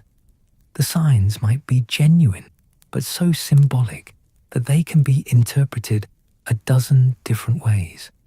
The promised hero might be someone no one has considered yet, someone who has not shown themselves, or who seems too unlikely to be taken seriously. What is certain is that the Red Priests have staked everything on this prophecy. They have traveled across the world spreading its message. They have burned heretics and converted believers and demonstrated their power, all in service of preparing for the moment when Azor Ahai returns. If they are right, if the prophecy is true, and the hero comes and saves the world, then their faith will be vindicated. Every sacrifice will have been worth it. Every burning will have served a purpose. But if they are wrong, if the prophecy fails, or the hero never comes, or the long night cannot be stopped, then the Red Priests will have to face a terrible truth. They will have built their entire existence around a lie. They will have killed and manipulated and changed the course of history for nothing. The world will fall into darkness, and their God will not save it. The flames continue to burn in temples and shrines across the world. The priests continue to look into them, seeking answers, begging for clarity. They see visions that might be true or might be wishful thinking. They see heroes who might save the world or might fail catastrophically. They see the long night approaching, inexorable and terrible, and they pray that when it comes, when the darkness finally descends and the dead march against the living, Azor Ahai will be there with Lightbringer blazing in his hand, ready to drive back the cold one final time. Because if he is not, if the prophecy is false or incomplete or misunderstood, then everyone and everything will burn in the frozen dark, and not even the Lord of Light will be able to save them. The faith of Rahala came to Westeros as a whisper and grew into a roar. What began with a single failed missionary drinking himself into obscurity at King's Landing became a force that helped shape the War of the Five Kings and the struggle against the darkness beyond the wall. The Red Priests arrived promising salvation and wielding powers that could not be easily dismissed. They brought visions and resurrections and shadow magic. They brought prophecy and certainty in a world falling apart. Whether they brought truth or merely another layer of complication to an already complicated situation remains a question without a clear answer. To understand the legacy of the Red Faith in Westeros, one must look at what they actually accomplished versus what they promised. The promises were grand. They said they would reveal the prince that was promised, the hero who would save the world. They said they would prepare humanity for the long night. They said their God would protect the faithful and destroy the wicked. These were not small claims. These were declarations of cosmic importance, suggestions that the Red Priests held the key to humanity's survival. What they actually delivered was more mixed. They did demonstrate real power. Thoros of Myr brought Beric Dondarrion back from death 6 times. This is not legend or exaggeration. Multiple witnesses saw it happen. Men who had been dead, their bodies cold and their hearts stopped, returned to life after Thoros spoke his prayer. This alone proves that the Red Priests have access to something beyond ordinary human capability. Whether that something is truly the Lord of Light or some other force they do not fully understand, the effect is the same. They can do what should be impossible. Melisandre birthed shadows that killed from within walls that should have protected their victims. She created illusions that fooled experienced warriors. She survived conditions that should have frozen her. She looked into flames and sometimes saw true visions of distant events or future possibilities. These demonstrations convinced many that she served a real power, even if they disagreed with her interpretation of prophecy or her methods. The Red Priests predicted the return of magic to the world. They spoke of dragons waking and ancient powers stirring. When Daenerys Targaryen hatched 3 dragon eggs and emerged from fire unburnt, the Red Priests could claim vindication. They had said magic was returning, and it had. They had said impossible things would become possible, and they had. This gave weight to their other prophecies, their warnings about the long night and the others and the need for a hero. But against these successes must be weighed the failures and the costs. Melisandre declared Stannis Baratheon to be Azor Ahai reborn, the promised prince who would save the world.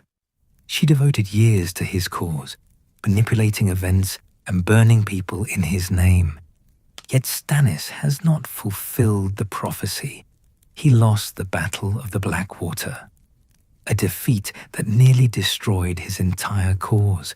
He marches through northern snows fighting human enemies while claiming to be the savior, meant to fight supernatural darkness. He has not woken dragons or forged Lightbringer or shown any of the signs that would confirm him as the hero of prophecy. Either Melisandre was wrong about him, or the prophecy requires more time to unfold than anyone expected. The burnings alone represent a terrible cost.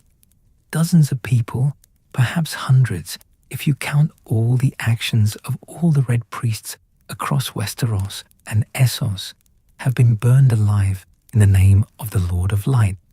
Some were criminals who might have been executed anyway.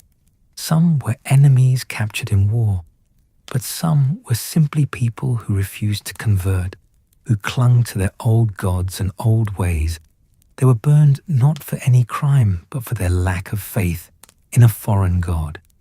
Their screams echoed across Dragonstone and Castle Black and other places where the Red Priests held sway.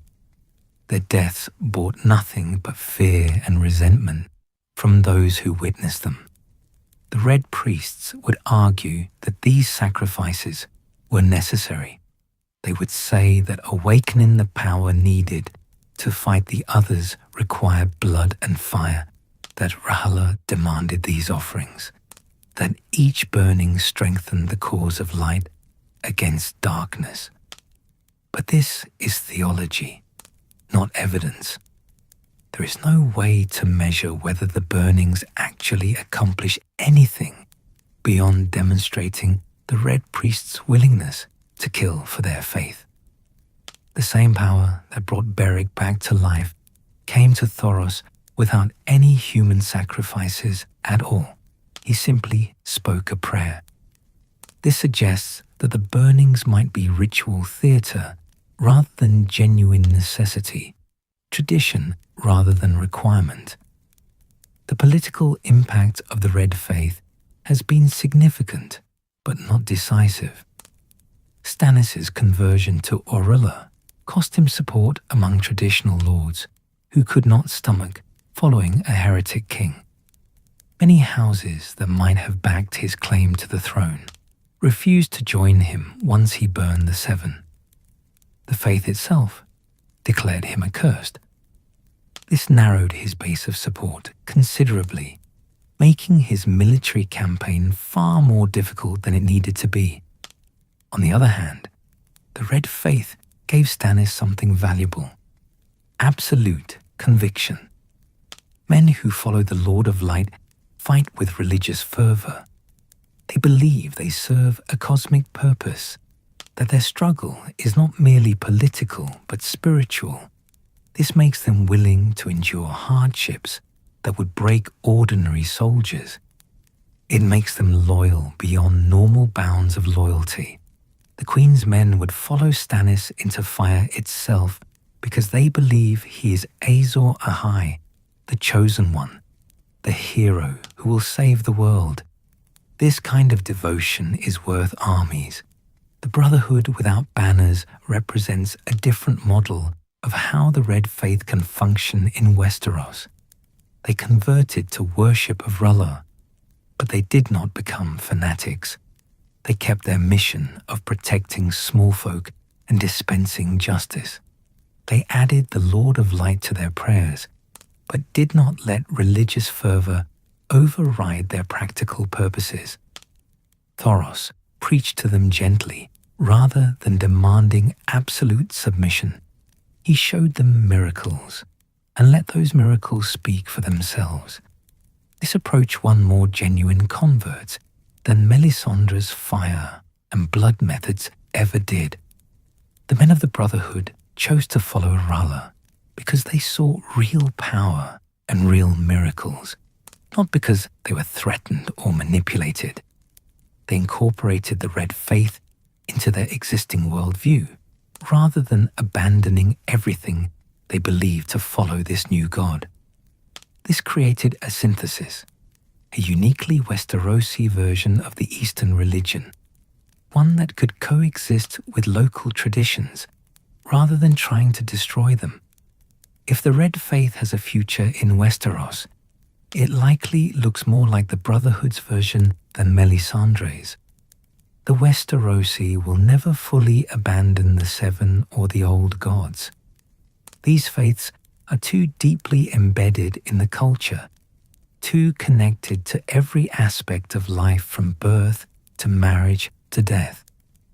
But they might accept the Lord of Light as an additional power, a god who specializes in fighting darkness and death, a deity who can be called upon when the traditional gods seem insufficient.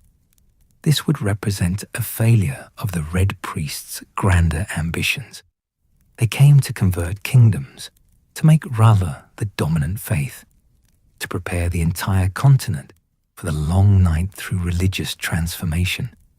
Instead, they might achieve only a modest foothold, a minority faith tolerated but not embraced, accepted by some but rejected by most. For priests who believe they are saving the world, this would be a disappointing outcome, but perhaps it is enough. Perhaps the point was never to convert everyone, but simply to be present when the long night comes. If the others march south, if the dead rise and the cold descends, the Red Priests will be there with their fire and their prayers and their absolute certainty. They will offer an alternative to despair. They will demonstrate that magic still exists to fight magic, that humanity is not entirely powerless before the supernatural threat, even if only a few thousand people follow them. Those few thousand will fight with the conviction of the blessed, certain that they serve the only God who can save them. The question of the prophecy remains the most important and most unresolved element of the Red Faith's legacy. Was Melisandre right about Stannis? Is Benero right about Daenerys? Do the flames that show Jon Snow to various priests reveal the true hero? Or is the entire prophecy a misunderstanding, a garbled translation of something that meant something different in its original context? The answer matters enormously because the Red Priests have structured everything around this prophecy. They have traveled across the world, converted thousands, burned hundreds, manipulated the politics of multiple kingdoms, all in service of preparing for Azor Ahai's return. If the prophecy is true and the hero comes and saves the world, then every sacrifice will have been vindicated. The Red Priests will have fulfilled their purpose. Their faith will be proven true in the most dramatic way possible. But if the prophecy fails, the consequences are catastrophic.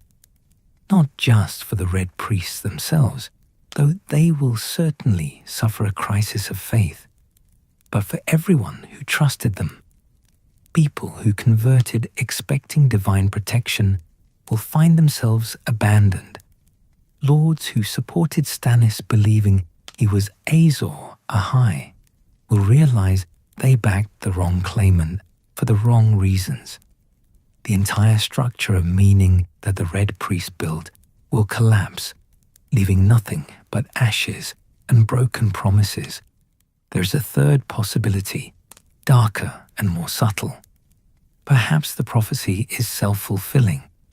Perhaps by searching for Azor Ahai and declaring they have found him, the Red Priests actually create the hero they seek.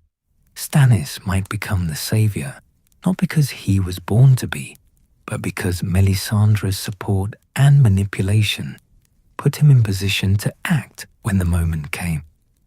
Daenerys might fulfill the prophecy, not because it was inevitable, but because priests like Benero guided her toward it, consciously or unconsciously, shaping her into the role they believed she should play. If this is true, then the prophecy is less prediction and more blueprint. The Red Priests are not discovering the future, but creating it through their actions. This would mean they have more agency and more responsibility than they realize. Every choice they make, every person they declare to be the promised one, shapes what actually happens. They are not mere observers of destiny, but active participants in shaping it. The ultimate legacy of the Red Faith in Westeros will not be known until the long night comes, or fails to come. If the others march south and the dead rise, and the world falls into frozen darkness, then the Red Priests' warnings will be vindicated. Their prophecies will be proven true. The question then becomes whether Azor Ahai appears to save humanity, or whether the promised hero fails to materialize, leaving everyone to fight and die without divine intervention. If the long night never comes, if the others remain beyond the wall and the world continues in its usual patterns of war and politics and human suffering, then the Red Priests will fade into history as another foreign cult that briefly captured attention before being absorbed or dismissed. Their miracles will be remembered but explained away. Their prophecies will be reinterpreted as metaphor.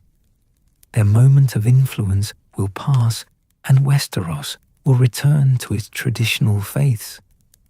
But there is one legacy that cannot be dismissed regardless of what happens with the prophecy. The Red Priests proved that magic is real.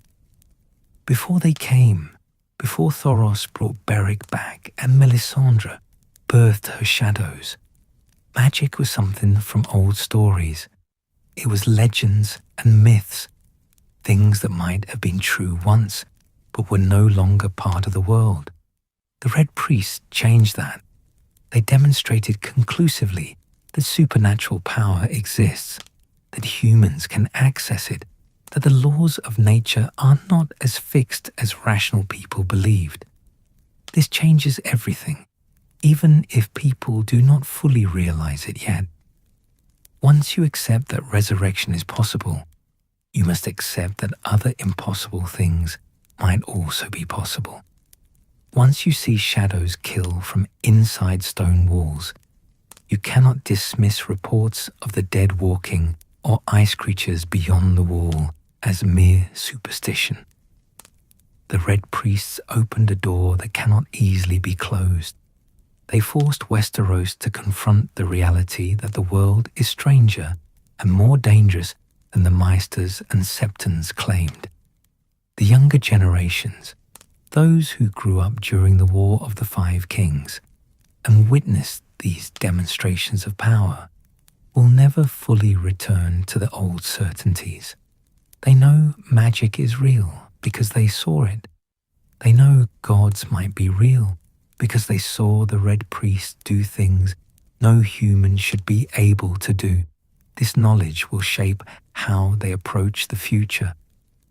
when warnings come of darkness in the north or dragons in the east, they will not dismiss them as impossible. They will remember what the Red Priests showed them and understand that impossible things happen. The Red Priests themselves continue their work, undaunted by doubts or setbacks.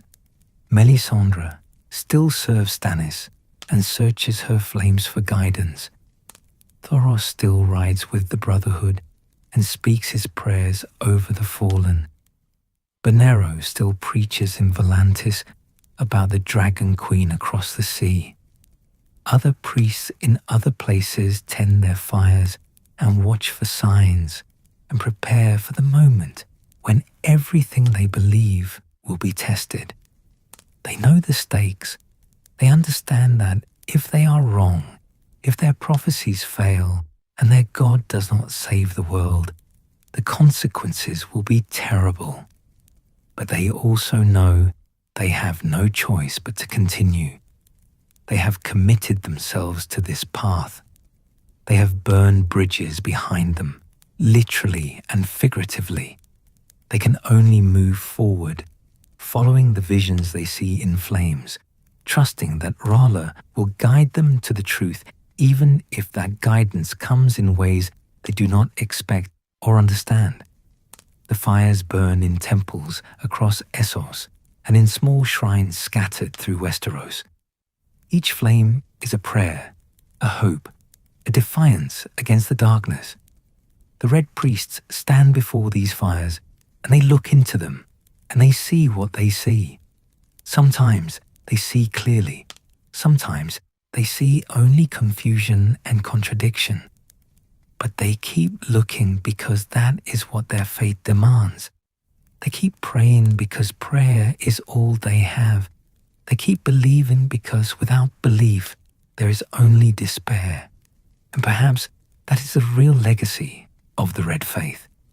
Not the burnings, or the prophecies, or the political manipulations. Not even the miracles and the demonstrations of power. The real legacy is the refusal to give up.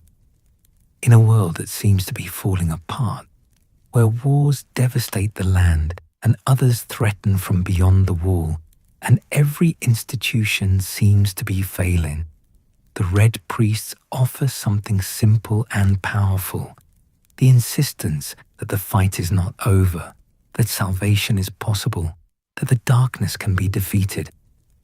Whether they are right or wrong about the specifics hardly matters to those who need hope. A small folk farmer whose village was burned does not care about theological debates over who is Azor Ahai.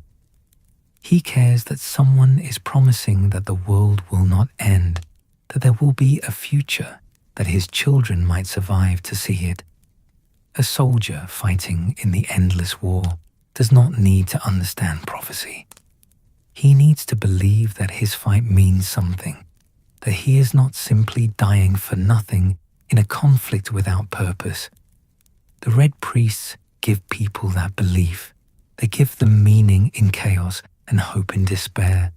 They promise that every action matters in the great war between light and darkness, that even the smallest person serves a cosmic purpose. This is a powerful message, perhaps the most powerful message any religion can offer. It makes suffering bearable and death meaningful. It transforms ordinary people into warriors of light, convinced that they fight for the survival of all life itself. If the long night comes, if the prophecies prove true and the others march south and the world faces its final test, then the Red Priests will stand at the front of the resistance. They will burn their fires against the cold. They will speak their prayers against the silence. They will insist on hope, even when all hope seems lost. And perhaps that insistence, that absolute refusal to surrender to the darkness, will matter more than any flaming sword or prophesied hero. Or perhaps it will not be enough. Perhaps the darkness will swallow them, and their fires will go out and the world will freeze and die despite all their efforts. Perhaps prophecy is just wishful thinking, and miracles are tricks, and the Lord of Light is nothing but human desperation given a name and a theology. Perhaps everything the Red Priests believe is wrong, and their sacrifices were wasted, and their faith will be vindicated only in their own minds as they die in the cold. But they will die believing, and they will die fighting, and they will die certain that they served something greater than themselves, even if that something exists only in the flames they saw or thought they saw in moments of vision and prayer. The fires burn, the priests watch, the prophecy unfolds or fails to unfold. The darkness approaches or remains at bay, and in the space between certainty and doubt, between faith and proof, between the promise of salvation and the threat of annihilation, the red faith makes it stand, not with armies or kingdoms or political power, but with conviction and fire and the absolute refusal to accept that the darkness has already won. That is their legacy. That is their gift to Westeros and to the world. Whether it is enough to save anyone, whether it means anything at all in the grand scheme of existence, only time will tell.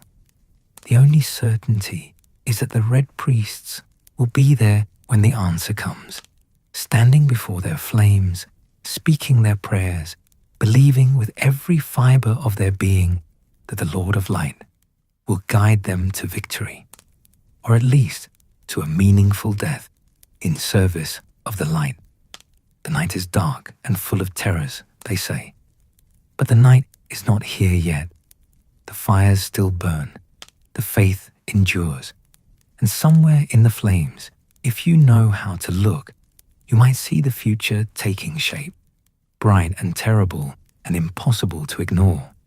If you found this deep dive into the mysterious world of the Red Priests compelling, if the prophecies and the visions and the eternal struggle between fire and ice left you wanting more, then share your thoughts in the comments below. Do you believe Melisandre was right about Stannis? Or does the prophecy point to someone else entirely? Is the faith of R'hllor humanity's salvation, or just another dangerous obsession in a world already drowning in them? Tell us what you think. And if you want more explorations of the deepest mysteries in A Song of Ice and Fire, you know what to do. Subscribe, and we will keep the fires burning together, searching for truth in the flames and in the pages of the greatest fantasy epic ever written. The night is dark and full of terrors, but we do not have to face it alone.